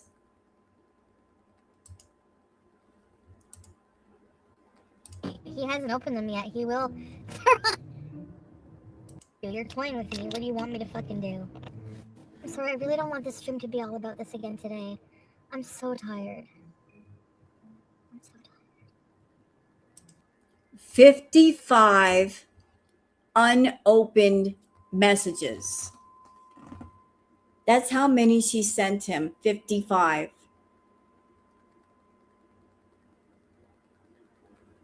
Must have been a slow day for Chantal. Because normally it's more than 55. 55 messages? That's a slow day for Foodie. That's a relaxed day for Chantal. 55. That's how crazy she is. She'll send you that many freaking messages.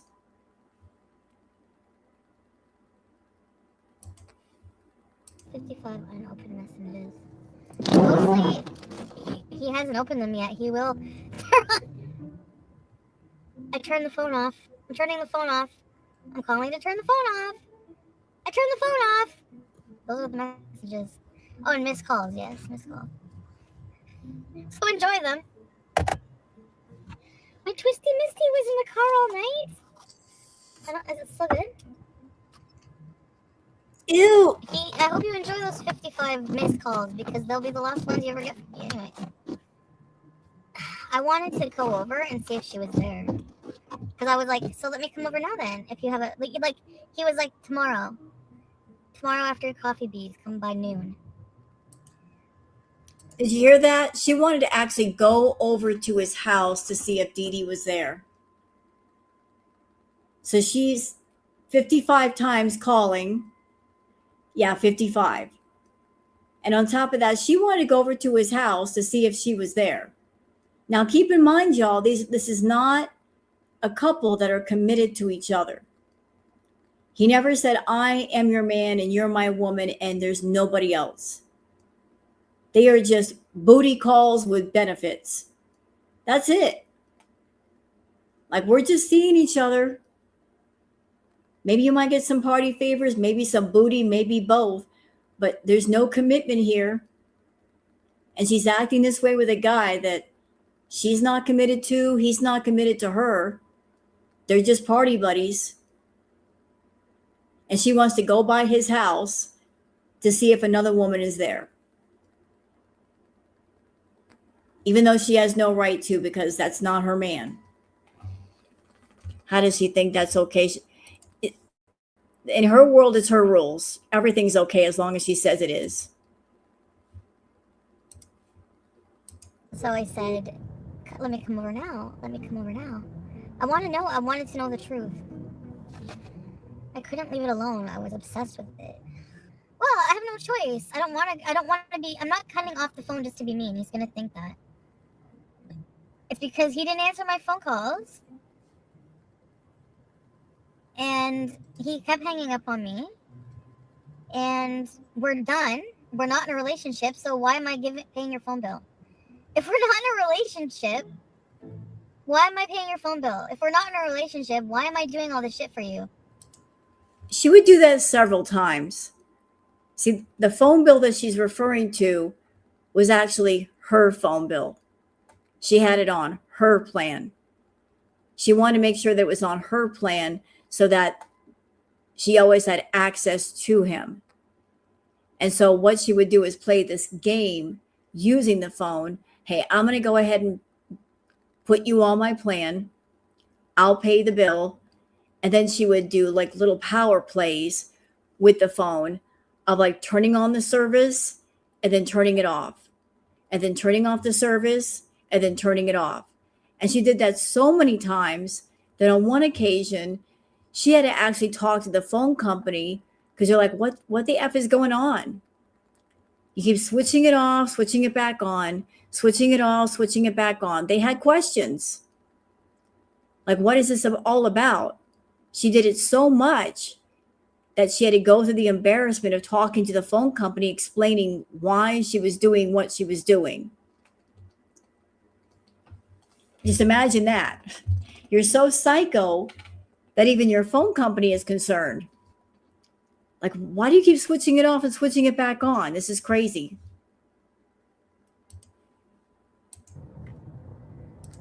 Did he keep it from your grandma? No. COVID rules did. Actually, I was with my grandmother when she took her last breath, so. And a lot of my family wasn't. So, yeah. I harass him? No, I don't harass him. Well, did I act harassing kind of yesterday, well, yeah, he made me nuts and I completely lost it. I feel like he's driven me to that point and I will never let myself get like that. Sorry.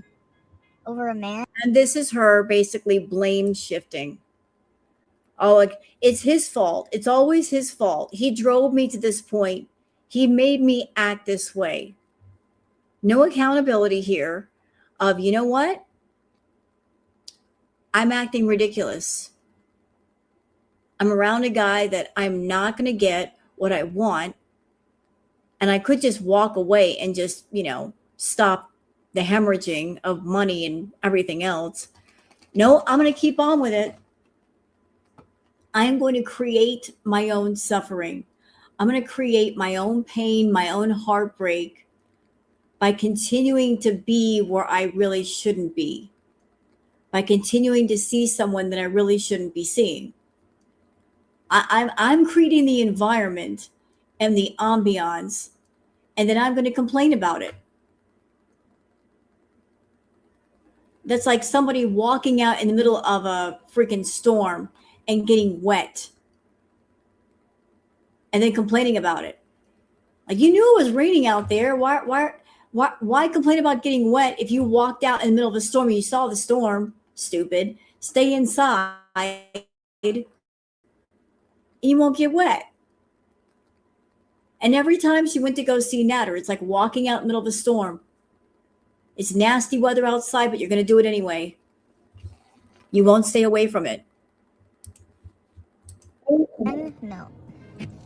I don't think you realize just how badly I was disrespected by this guy. And he just doesn't give a shit at all.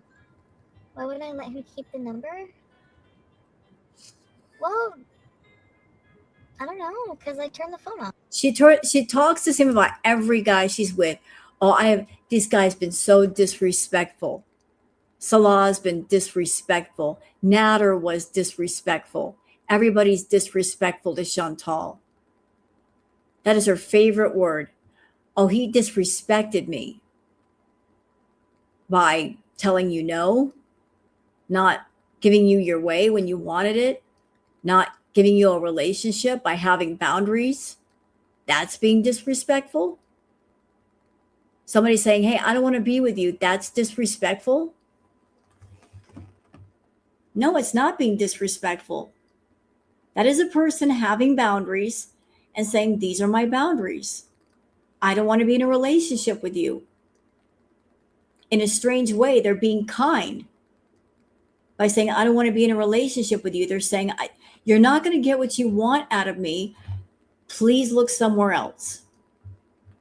If that's what you want, you need to go look elsewhere because you'll never find it here. They're letting you know you're not going to find what you want here. Go look elsewhere. And once you know that, once you continue to stay, if you do stay, you can't complain because you're causing your own pain. What do you mean when we're right around now? I haven't been near Natter's house since the live stream. And I'm not going back to Natter's house. Ever. I promised myself, trust me, even though my own word doesn't mean much, it's going to today. I don't think Dubai guy's gonna happen. I'm just not into it. And plus,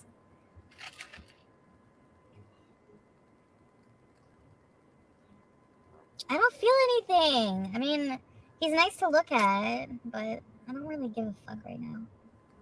Should I go to Adonis? I guess I realized maybe for me, if there's no feeling, it's not fun. Like just sex. I can like masturbate, you know? So to go through all the stuff of being with a guy, and I don't think so. For me to open up my body and everything to somebody, it's like, it's a big thing. I know like I sound like a slut with my story times.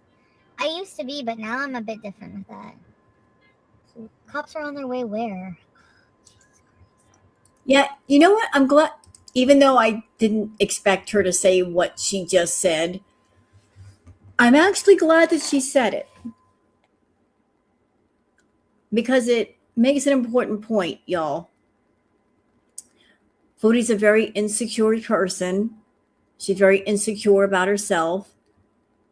And because she's very insecure with herself, it's hard for her to find comfort in being around strangers.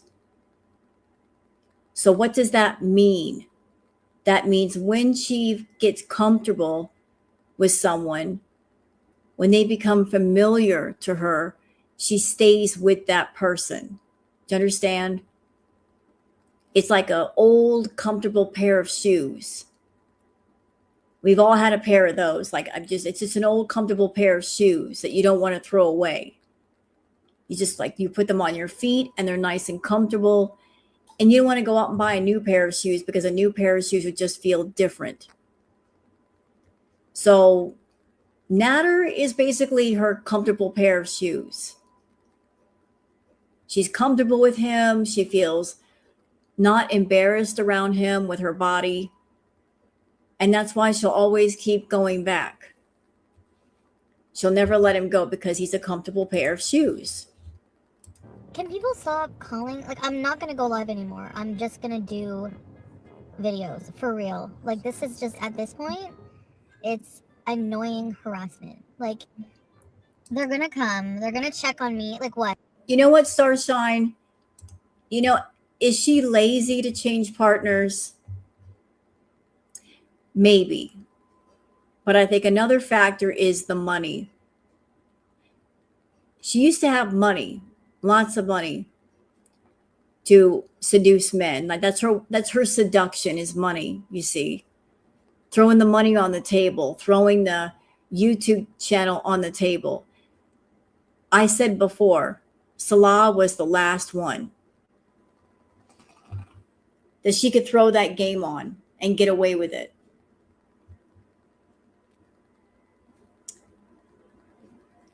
So she doesn't have the same seduction skills that she used to. She can't seduce a man with money. She can't find some new guy and claim that she's making a lot of money and lure him in with that. So she's going to stick to the old and the familiar. All men want her. Yeah, okay. Sure. I'll believe that when I see it. Okay, I need to block some people. No bueno, goodbye. Patsy, I don't understand why you're being an asshole all the time. Bye. Passionton, you are literally insane. Where is Passionton? Okay, goodbye. I seriously think I'm just gonna block everybody who gets on my nerves and just go live with the remaining people. I don't care if my views go down. I don't. And this comment, where is it? Found it. Chantal cheating on BB was her trying to get ahead of him, breaking it off. She did both BB and Pete so dirty. She cheated on Pete, even though Pete looked at her and said, I don't care who you sleep with, just don't leave me. So even with a partner that gave her whatever room she wanted to be slutty, she still left Pete's. And then BB was a good man, hardworking guy, and she cheated on him too. And who did she cheat on BB with? Pete's. Went to a hotel on New Year's while BB was working. Cheated with Pete's and put it on a live stream.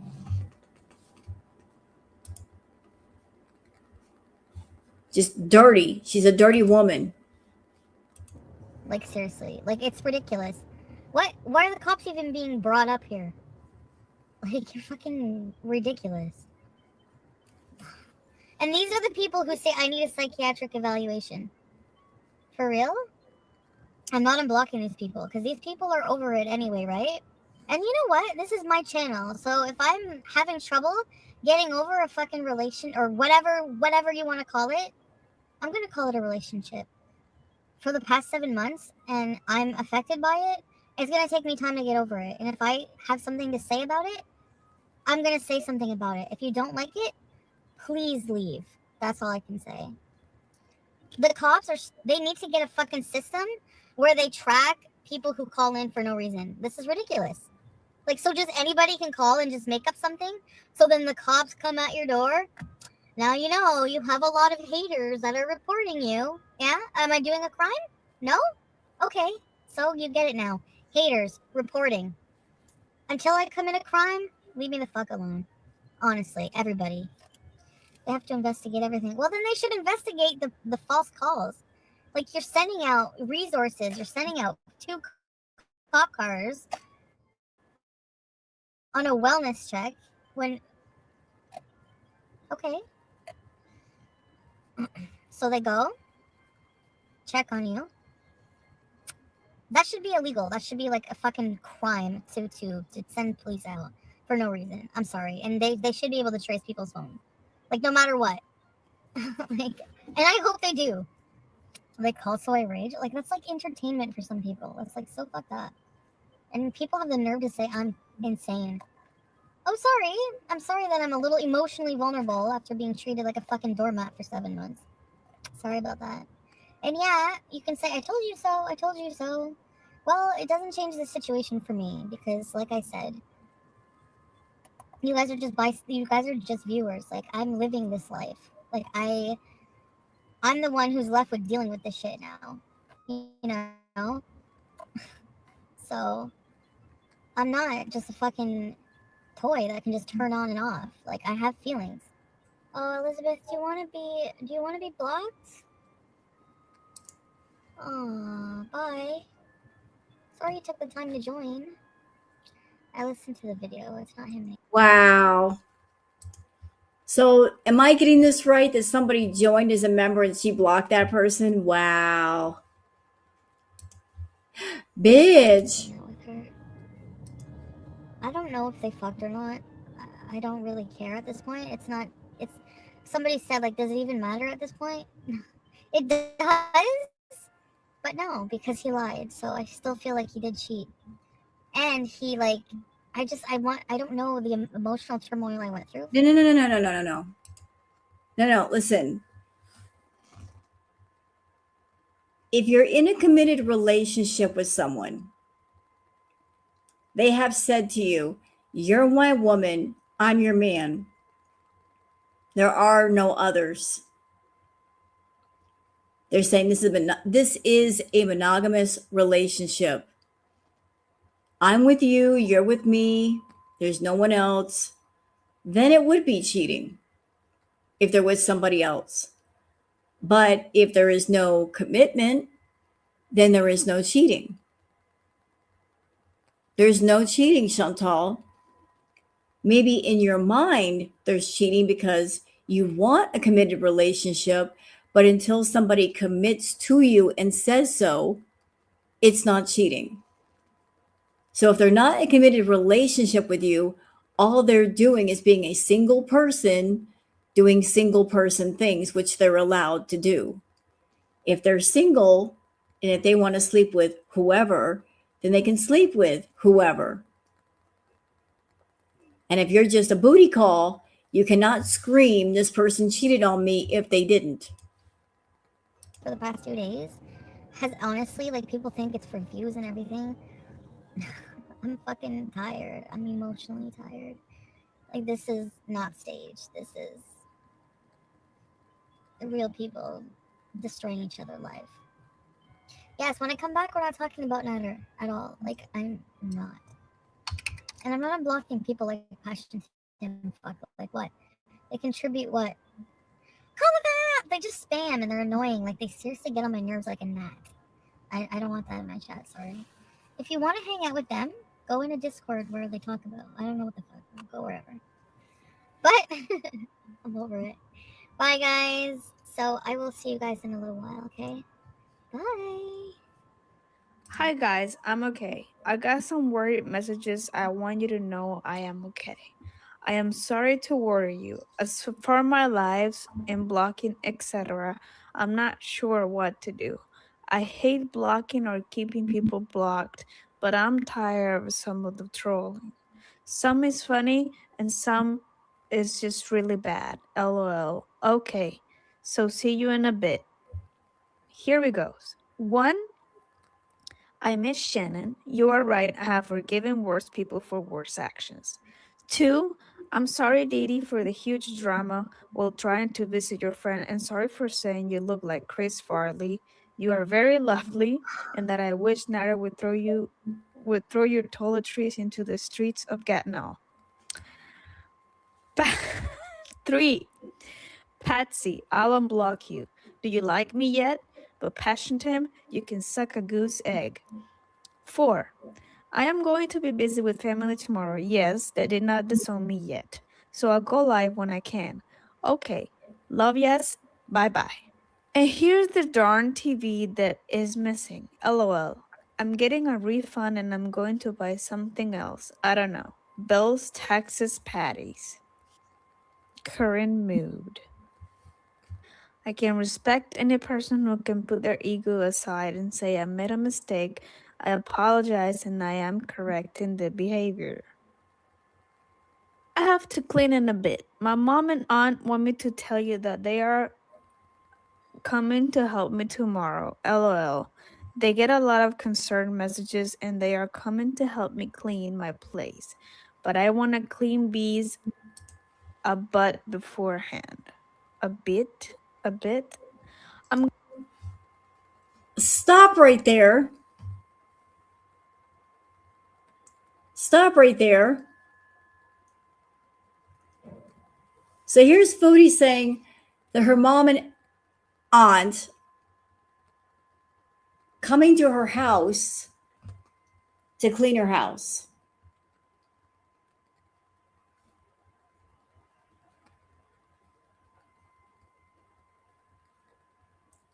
This was a 30-something-year-old woman, fully capable of cleaning her own damn house. I can't.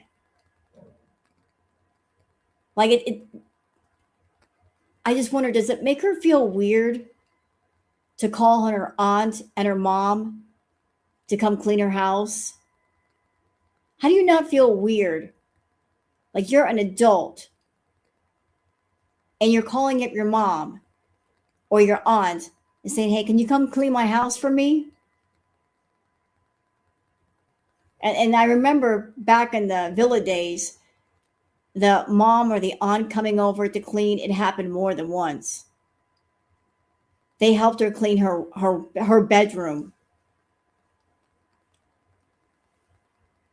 Her bedroom was so bad, she actually used a garden rake to rake the garbage off her carpet. There was like 2 or 3 feet of garbage on her carpet. And so her mom and her sister, I think, came and they cleaned up her bedroom for her. But it didn't stay clean for very long. But they helped her clean. But how weird and how embarrassing that you're a 30-something-year-old woman and you're calling up your mom. Hey, mom, can you come clean my bedroom for me? Like you're a teenager?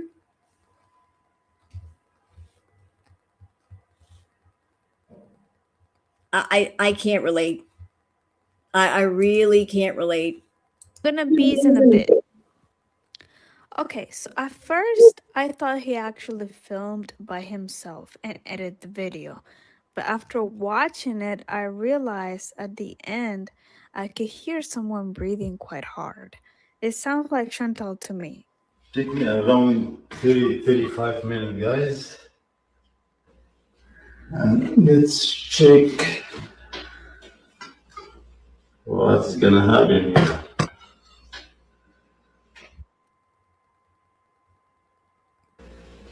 And let's check. Yep, that's definitely her breathing. That's definitely her breathing. So he was so abusive, y'all. But she felt comfortable enough to sit there and film videos for him. He was so abusive and he kept me in the house and wouldn't let me leave. but filming videos for him. What's gonna happen?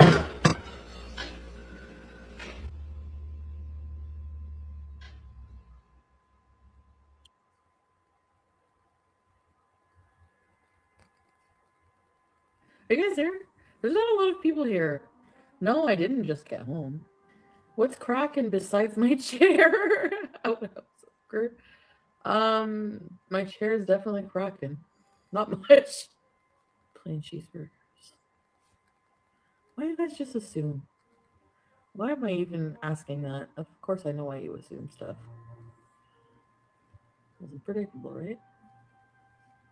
I know, but like hot wasabi, I'm uncomfortable with the fact that I can't even leave you guys for a few hours. And you're all like, where are you? Oh my god. What happened with the TV? I don't understand. Is there a theory with the TV now?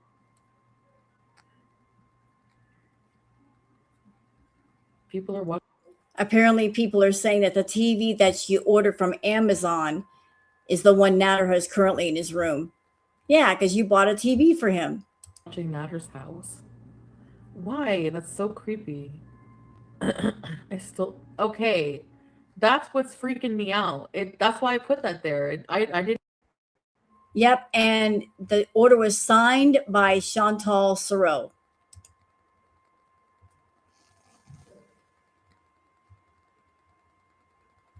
Signed by Chantal Soreau. In order for them to deliver, you got to sign for it, pay for it. That's why I didn't edit that out. It said signed by Chantal Soreau. I just noticed that tonight, actually, when I. Oops. Oops. Look at that. Wah wah. I don't know where the TV was, but it was signed for by you. Oops. Caught. Absolutely caught. I was screenshotting the TV. That is weird. I did not sign for it. Unless that's a bullshit lie. The only thing I can think is you automatically have like a signature, because if they're leaving it at the door, that's what I asked them. Tori found a way to put his ring light wherever and station it and film his video. He's not gonna stop doing his videos. No, I never signed anything. So I think what happens is it's just like an automatic, you sign for it, because it's with a courier company that they don't usually send stuff by. So I don't know. But I mean, I have my TV here, so I figure, and if you notice in his room, people think I gave him a TV. Actually, I never gave him the TV. It was always my TV, and I was just bringing it there. He doesn't have a new TV. He has an old ass TV. So if you notice, the size of his TV is not 65 inches. It's like 32 inches. What's up, Craig Joe? What was I saying? Oh yeah, the TV is MIA, missing in action. I'm gonna fucking show you in my bank account. Refund from Amazon. It's like $800 or $780 or something they owe me. Either the TV or they owe me that money, but the courier company is like first investigating what happened to it, because maybe they sent it to the wrong house, or I don't know. I feel bad. I feel bad for how I've been treating people. Look at this smile on her face. She knows she's straight up lying. She knows she's lying. Why the fuck you lying? You know you're always lying. Yeah. You lying. You can't, the duper's delight smile on her face right now. This is the same woman that if she gets a food delivery and they don't have the correct number of relish package, she blows a fuse. But a missing TV that costs a lot more, and that's okay. That's okay. If she gets a food delivery and there's not enough ketchup packets, she will complain and bitch. But a $700 to $800 TV, oh, that's perfectly fine. Some people. And honestly, and I hate to say this, but I feel like I was abusive. I was an abusive person. Another admission. She's admitting that she's abusive here. And yet she has the nerve to go to everybody else and say, like, these men are abusive. No, you are. Just like calling like 65,000 times. You know, like when you're really, really mad at someone, you just want to like I've never hit him, but I like fucking, if I could punch him out with words, I definitely did that. No, we're not together. We're not, it's not that. It's just, I have to like think of my own behavior too.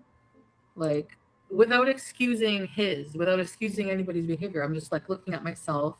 Hey, sniper. And saying like, okay, that's not normal to behave that way either, you know, to be like that obsessed with somebody.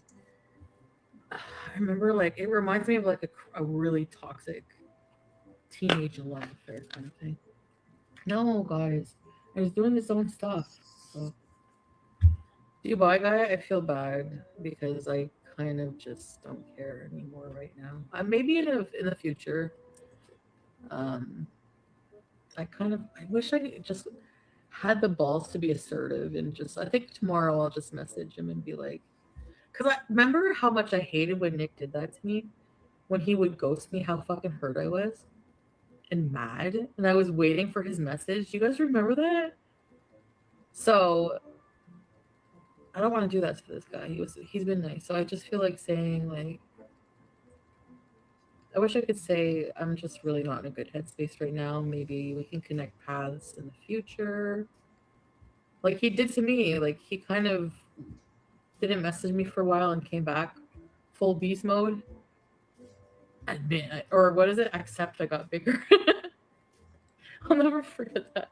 Accept I got bigger, like as if I care. Like I was waiting for him to go to the gym. And like, what did you do? Pump up constantly? Like, oh my God, I want to have sex with this woman, but she's like 400 pounds and I need to get in shape. I think that's what he did. Oh my God, there's a cat behind me. Oh my God, I'm so sorry. I didn't even notice. I'm sorry. I'm not scamming anybody. That's the most common thing I see.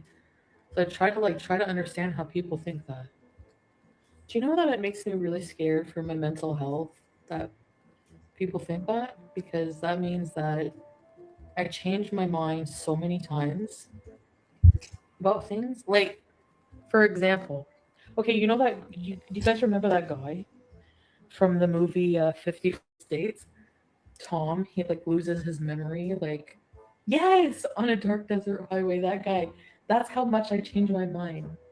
As much as Tom, like, so I listened to the live stream where people thought they heard blowjob noises, and to me, he was eating something. I cannot handle possibly people following me around Adonis. Like, what the fuck is going on? Why? I'm going to bed. This is bullshit. Logging off the fucking internet. Someone photographed me with Adonis bags? What? I cannot get anything past you. Like, anything. Nothing. I don't know how to control my mouth. I don't. I never did. And it always got me in trouble. Yes, always. I'm likable today? My horoscope said that you guys would like me today, actually. Your coworkers. There's one thing I want to show you guys real quick. Just so we're clear. The narcissist prayer. Oh, damn it. Get out of the way. All right. The Narcissist Prayer by Dana Craig. This is the narcissist prayer. That didn't happen. And if it did, it wasn't that bad. And if it was, that's not a big deal. And if it is, that's not my fault. And if it was, I didn't mean it. And if I did, you deserved it. That's the narc prayer.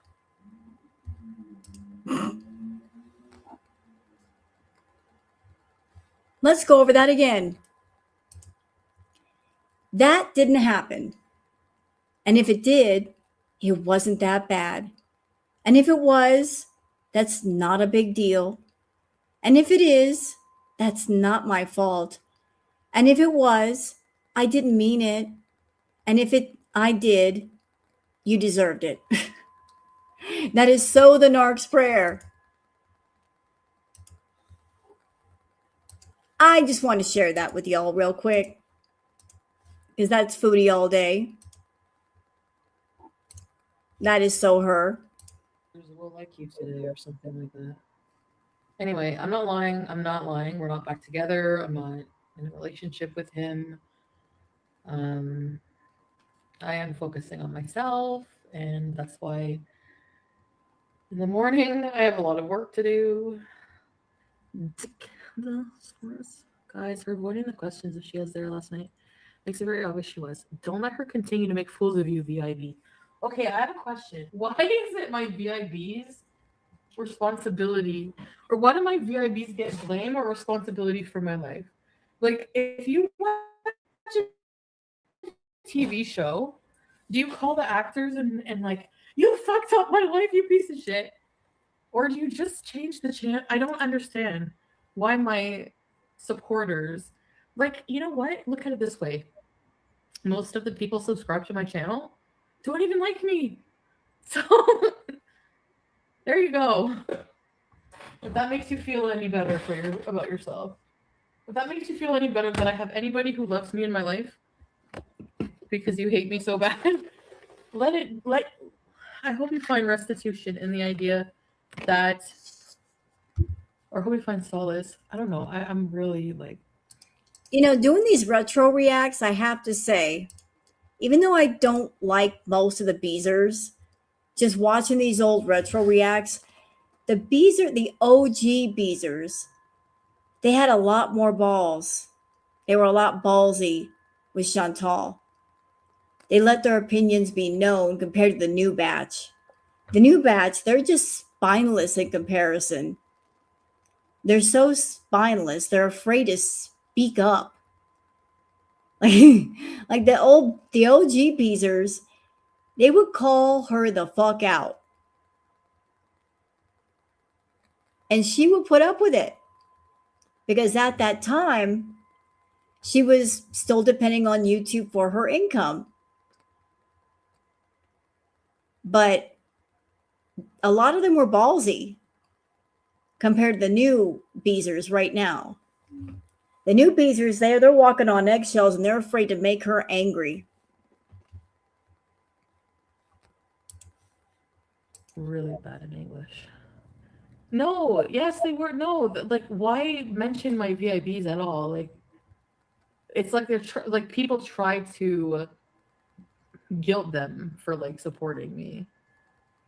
I mean, no, I'm not an actor, but I am an entertainer. Like, in a way, I mean, I guess whatever, Z-list, whatever. I'm a YouTuber. I come on here. I entertain you in some way. And whether sharing my life, sharing my farts, being a complete asshole, whatever. Like, if you hate watch me, I mean, you know what's really sad, Chantal? At this time, even though you were a complete train wreck, there were entertaining moments here and there. You were entertaining people here and there. So, honest question. Do you feel that the content that you're making these days is entertaining? I mean, if somebody sat you down on a couch and put a TV in front of you and made you watch your current content, would you say it's entertaining? Or would you say, well, that's really, really boring? I think that you get bored with your own content. I really think so. If you had to watch your own live streams for hours, you'll probably get up and run screaming out of the room out of boredom. But you were entertaining here and there during Kraken Olympics, but those days are long gone. And I don't think they're coming back. I don't think you have the energy to be as entertaining as you once were. I don't think you have the stamina. And you can put all the unmeltable snow up your nose. You're still not going to have enough energy. You've given up. You're defeated. You're tired. Your body is overwhelmed with lack of health. You're drained. You're burnt out. And you basically put yourself in a corner.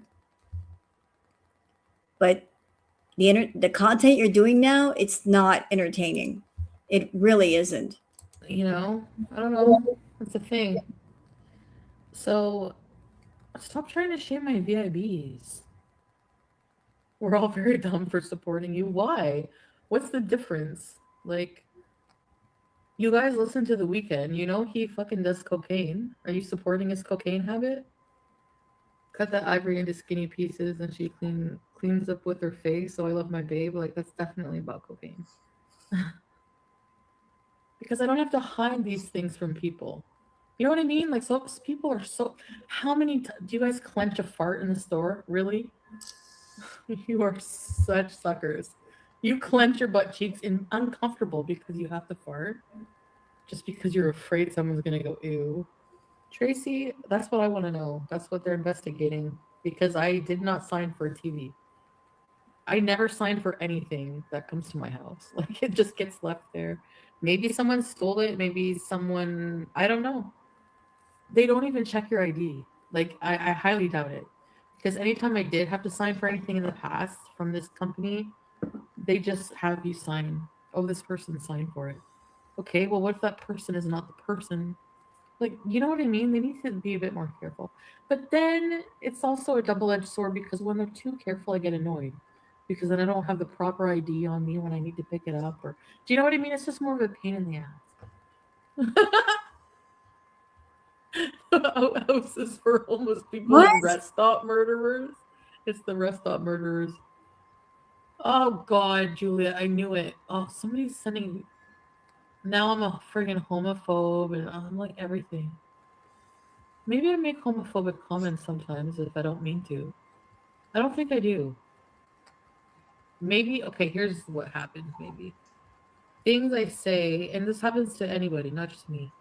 Things people say can be interpreted as racist or homophobic. And they can be. They can be. Even without the person realizing. But what I've realized is that even if that happens, even if you don't realize, if you've offended somebody and they call you out on it, it's nice to just apologize. Now, I want to go away from Chantal for a minute to talk about this. So, yeah. Where is it? Where is it? Hold on. I can't find it now. Comment that you made, Inferno. Yep. So Light by Ron is actually Sofa King. Sofa King is one of the unholy trinity that were part of Chantal's mods. There was Ashley Lamborghini, Plain Cheeseburger, and Sofa King. They were her three main mods. Sofa King is Light by Ron, has said so. Big supporter of Chantal's, big asshole that used to come over here, and Ashley and Cheeseburger would come over here also, just being jerks. He would always ask, did you take a shower? Ironic compared to who he was supporting at the time. But he's an interesting case, that one. Really interesting. Because Light by Ron's channel, he's got, drawings and stuff on there, and he's part of an organization, and all this other stuff. And it's like you would never think someone like him would be a supporter of Chantal's. But he is. He absolutely is. And he went on the LCU, and a stream that they did over there was, Foodie Beauty's feeder. He even called himself one of her feeders, although she denies having feeder clients.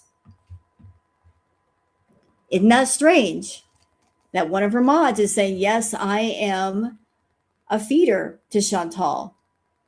And then later on, he went into Milky Chai's chat and said that he paid a portion of Chantal's rent when she got into the apartment. So he was supporting her in a way for a while. So like he likes the notoriety from being in the foodie verse.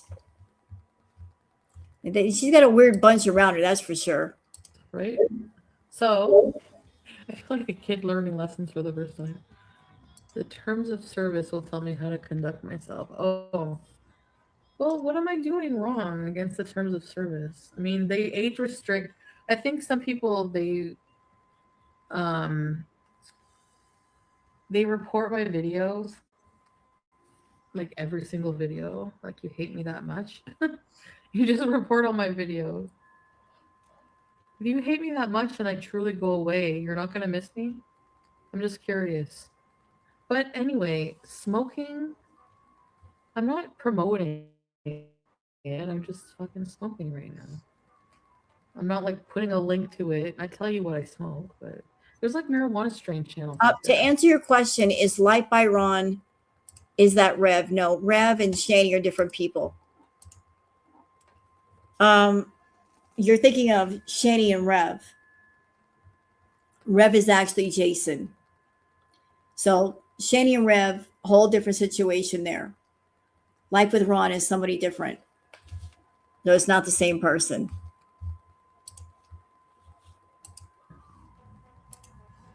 Gypped is a slur. Did I say that? Oh, actually, you know what? I don't even know the origin of that term. Sorry. Yeah, you're right. It probably is. Actually, a lot of these sayings, we don't even realize where they come from, probably are. Well, thank you. No, thanks for the super chat, and thanks for bringing that up. I didn't know that. You use your bad bees. I'm not even fucking reading that. And you know what? I don't care. Then I'll age restrict my videos. If I want to smoke on my video, if I'm not breaking any laws or terms, it's illegal here. If I want to smoke one, I'm gonna smoke one. And if they say you're not allowed to do that, I'll stop. What is drama dumb? Like, just like... Yeah, but like people, I understand that. But like, why? I don't know, like people are like not forced to watch me. But I don't know, like that's not fair to say that in a way. I'm not trying to trauma dump, I guess, if that's what I'm doing. I don't mean to. I do. Yes, you do. Make a point to trauma dump. And that was basically the fatal flaw of your channel, Foodie. Because someone like Hungry Fat Chick, bigger woman, did her mukbangs. Hungry Fat Chick, smart, very, very smart. If she had personal issues, she did not talk about them on her mukbang channel. She separated everything. And thank you, Traveling. I appreciate that, Traveling. Thank you very much. But Candy, as a mukbanger, did not mix the food with personal issues. Chantal's fatal flaw for her channel was coming online, eating, and talking about her eating issue. That was where she ran into big trouble because she just would not shut her mouth about, I've got a problem with food and this, that, and the other thing, like mixing all this stuff together. You can't do that. You just can't do that. You can't sit there and gorge, and then say you got a problem with food. That's a bad look. That's a real bad look. I do agree. I have to be more careful, I guess. Like, I feel like I can just come on here without any filter and just say what I want. And just the problem with that is I don't really think of how it affects others. FFG's rolling in the coins. Yeah. Yeah, it's kind of hard, Hot Wasabi, to like be like, oh, I'm sorry. I'm sorry that you were so right about everything, which no, she wasn't, but I'm sorry that you profited off of my situation every single day and were an asshole about it. I'm sorry. I don't think so. I'm honestly not even. I'm contemplating swinging for the other team. Like, I swear to God. Of course, drama gets more views than anything. Obviously, that's exactly why reaction channels or T channels. You ever see them? They get like millions of views. Like sometimes even more than the actual creator. But I don't want to do. I'm not doing drama in my life just for fucking views. Like. That's never, ever, ever going to happen. And I can 100% assure you the most forged anything. Like I made that thumbnail with all of us characters, the Chris Farley and everything. Because at this point, I feel like I'm in a circus, but I'm like that Hot Wasabi. I don't kiss people's ass, and I will like go to prison for tax evasion before I do it. Like I swear, I can't. I won't bring myself to. I won't. That comment right there, that's kind of rubbing me the odd way. She says, I don't kiss people's asses. Right? Didn't she just say that? I don't kiss people's asses. I do what I want. I do what I want. I do what I please. Yet anymore, she's a puppet for the feeders. She's a complete puppet for the fetish community. They basically, they are acting as directors for her content. And I did a tarot reading on that whole situation. They love the fact that she's got a YouTube channel and they are being interactive with her content. Like they're not just watching somebody on YouTube or Kick doing the content they want to do. They play an active part in what goes on with the creator. She's essentially the actress on stage, but they are the directors telling her what to do. It's like, okay, I gave you a PayPal donation, so you have to go out and do this thing. You understand?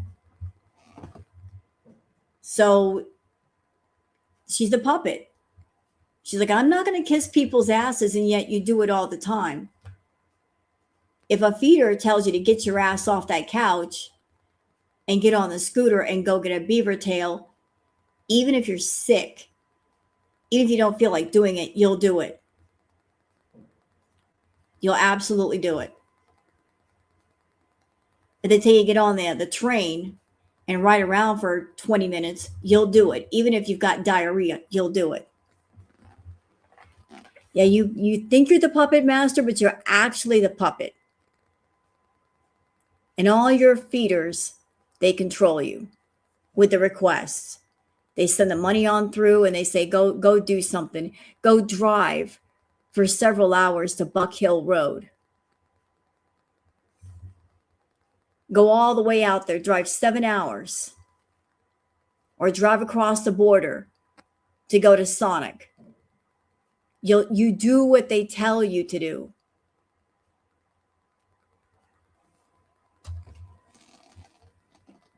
So you're not the puppet master, you're the puppet. You're the actress on stage. And your fetish guys are the ones who are controlling you. And you're okay with that. And you know what? Something is coming to mind, Chantal. I remember what you said about Salah. You said that you liked being around Salah because you didn't have to think. Remember? You liked just being in a position where that you didn't have to think. You don't want to think about anything. You don't want to make any decisions. You like somebody else making decisions for you. And you don't And that's kind of the same situation with your feeders. You don't want to think about content. You just want someone to tell you what to do and then you go do it. You don't want to think. You don't want to think about anything. You don't want to plan anything. You just tell me what to do and pay me to do it and I'll go do it. Hey, buddy, Kwa. How are you, mama?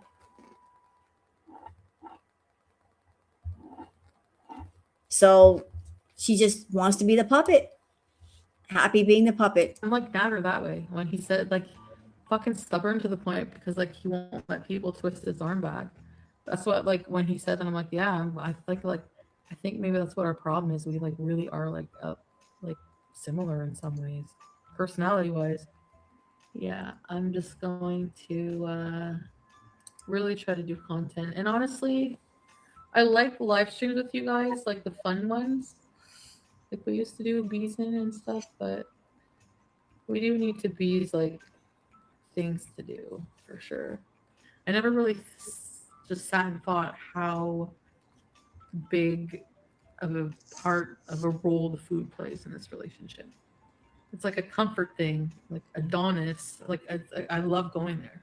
It's like a comfort. Traveling, I have cursed out those beezers for that exact reason so many times. I have cursed them out for doing that exact thing.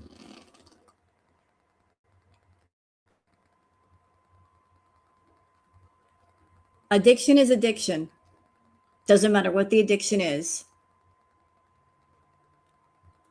And I'm tired of Chantal and all of them saying that we're the haters, when they're the ones supplying the crap for her addictions, that they're the enablers, they're the funders to her addictions.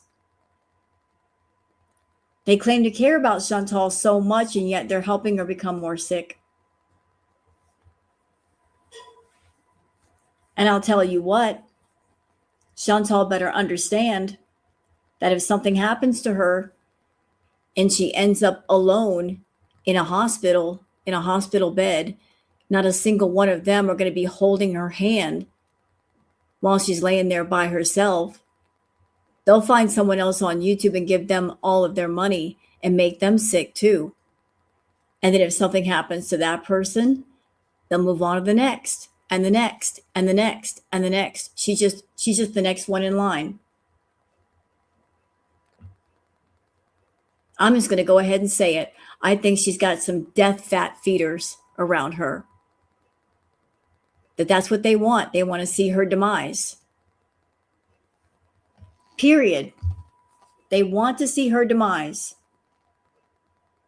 They want to see it happen. They do. Like for me, going to Adonis is like going to fucking Chuck E. Cheese. Or like, I don't know, where's an exciting place? Oh, I have to go like that. Okay.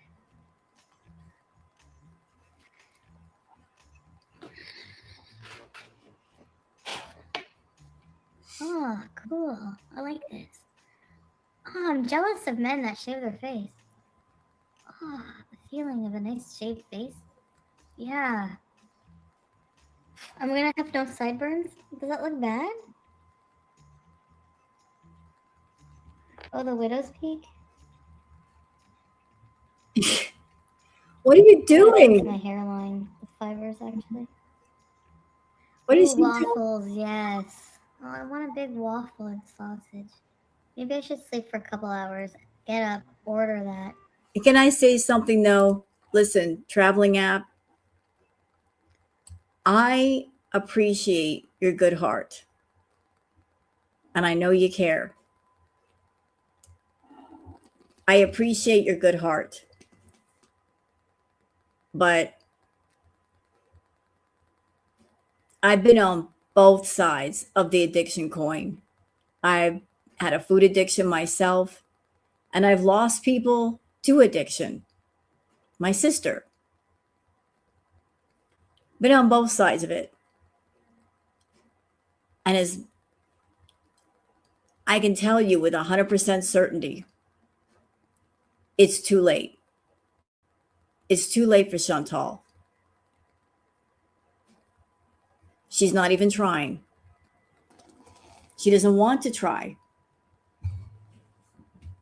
It is what it is. There's nothing that anybody can do. No one can help her. She's got to help herself first. She doesn't want to. She is her own person, and she's going to decide what her life is and what it isn't. She's making that decision. She doesn't want to try. She doesn't want to fight. She's not fighting back against the feeders. She's completely given in and given up. There's a saying, a man takes a drink takes a drink, and then the drink takes a man. To me, that describes the phases of addiction. A man takes a drink. You start off doing something for fun. A drink takes a drink. The addiction takes hold. And then the drink takes a man. And that's the final stage, where you start off doing something and it's not a big deal. And then it becomes more intense. And then you ultimately lose your life. Addiction is a jealous mistress. She'll approach you at first. She's lovely, seductive. Everything's in fun. And then she gets possessive and jealous. And she starts demanding things from you, taking things from you, your family, your friends, your income, your job, your social life. She is hungry. She consumes everything. She wants you all to herself. And in the final stage, it's just you and her. And she's not so pretty anymore, but you can't get rid of her because that's all you got. And Chantal, she got that jealous mistress in her face. In her face. And she don't want to get rid of it.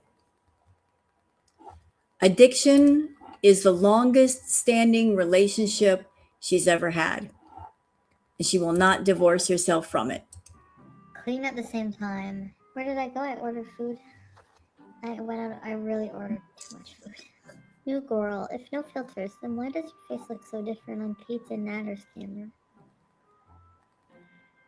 I don't know. Maybe they had filters on. Why does anyone look different? Like, do people, like... Am I, like, the only person who, this stuff happens to in life? Like, I'll literally get insulted for using a filter by somebody using a Snapchat filter. Like, when I insulted Chilean Gypsy, she went and added a fucking Snapchat filter to her picture. To answer your question, Traveling, we're watching a snuff film in very slow motion. This is a snuff film in slow motion. I've been watching her for years, and I haven't seen her fight back. I've yet to see her getting on camera and saying, "What is wrong with you people? You see how sick I am. Why do you always want me to eat? You always wanted me to eat something. All your requests are just eating." Like, I've never seen her get defiant against the feeders. She never fights back against them. And I have yet to see her get on camera and say, like, I hate this. I hate all the eating. I freaking hate it. Like, to see the real anger and frustration and defiance about that. And until you see that, nothing's going to change. Like people, you all use filters. Give me a break. I can't use a filter on my personality. What's wrong with my personality? Seriously. Because it's gross, Madsy's hair? Says you, and I don't think anyone really cares what your opinion is of themselves. Or at least I hope they don't.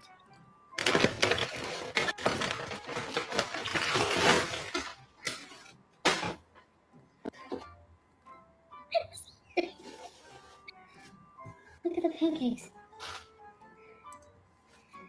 The sadness of Chantal's life is that she wants a relationship. She wants to be loved, but she's already in a relationship with addiction.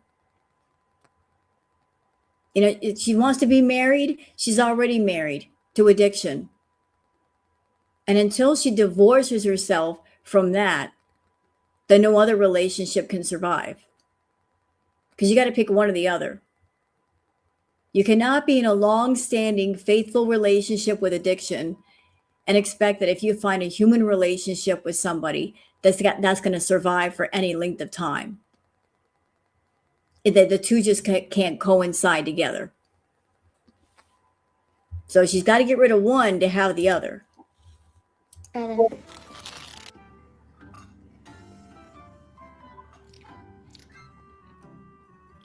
Yum. Look at my breakfast.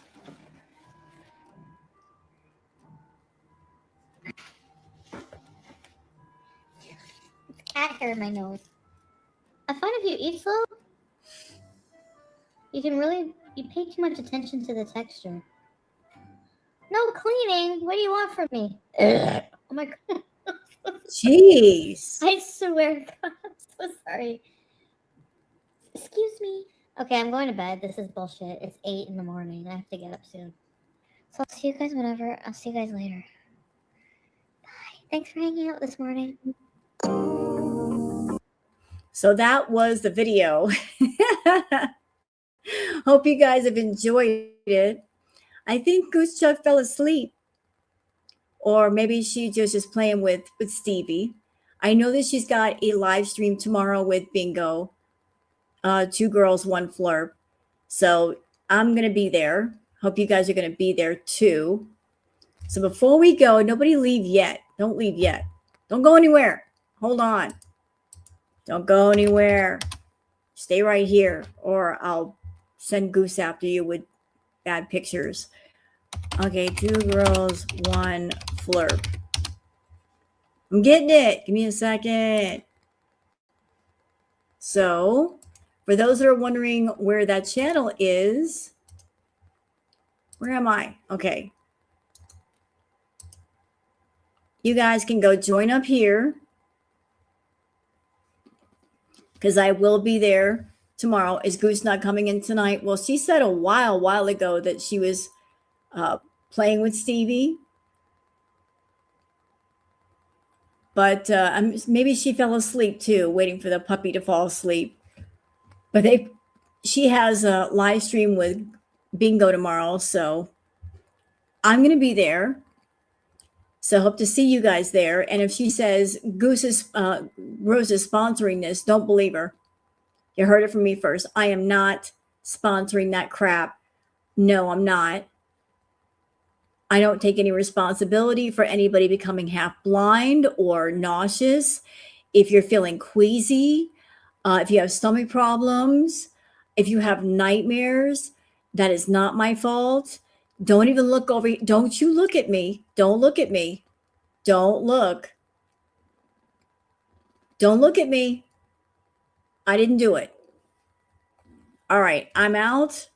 I'm going to go cuddle up with Queen Booger, and I'll see you guys tomorrow. No, Starshine, like, whose side are you on? What is this nonsense? You're running ops for Bingo. Stop that. You cut that out. All right, I'm out. You guys take care and have a good one. Bye.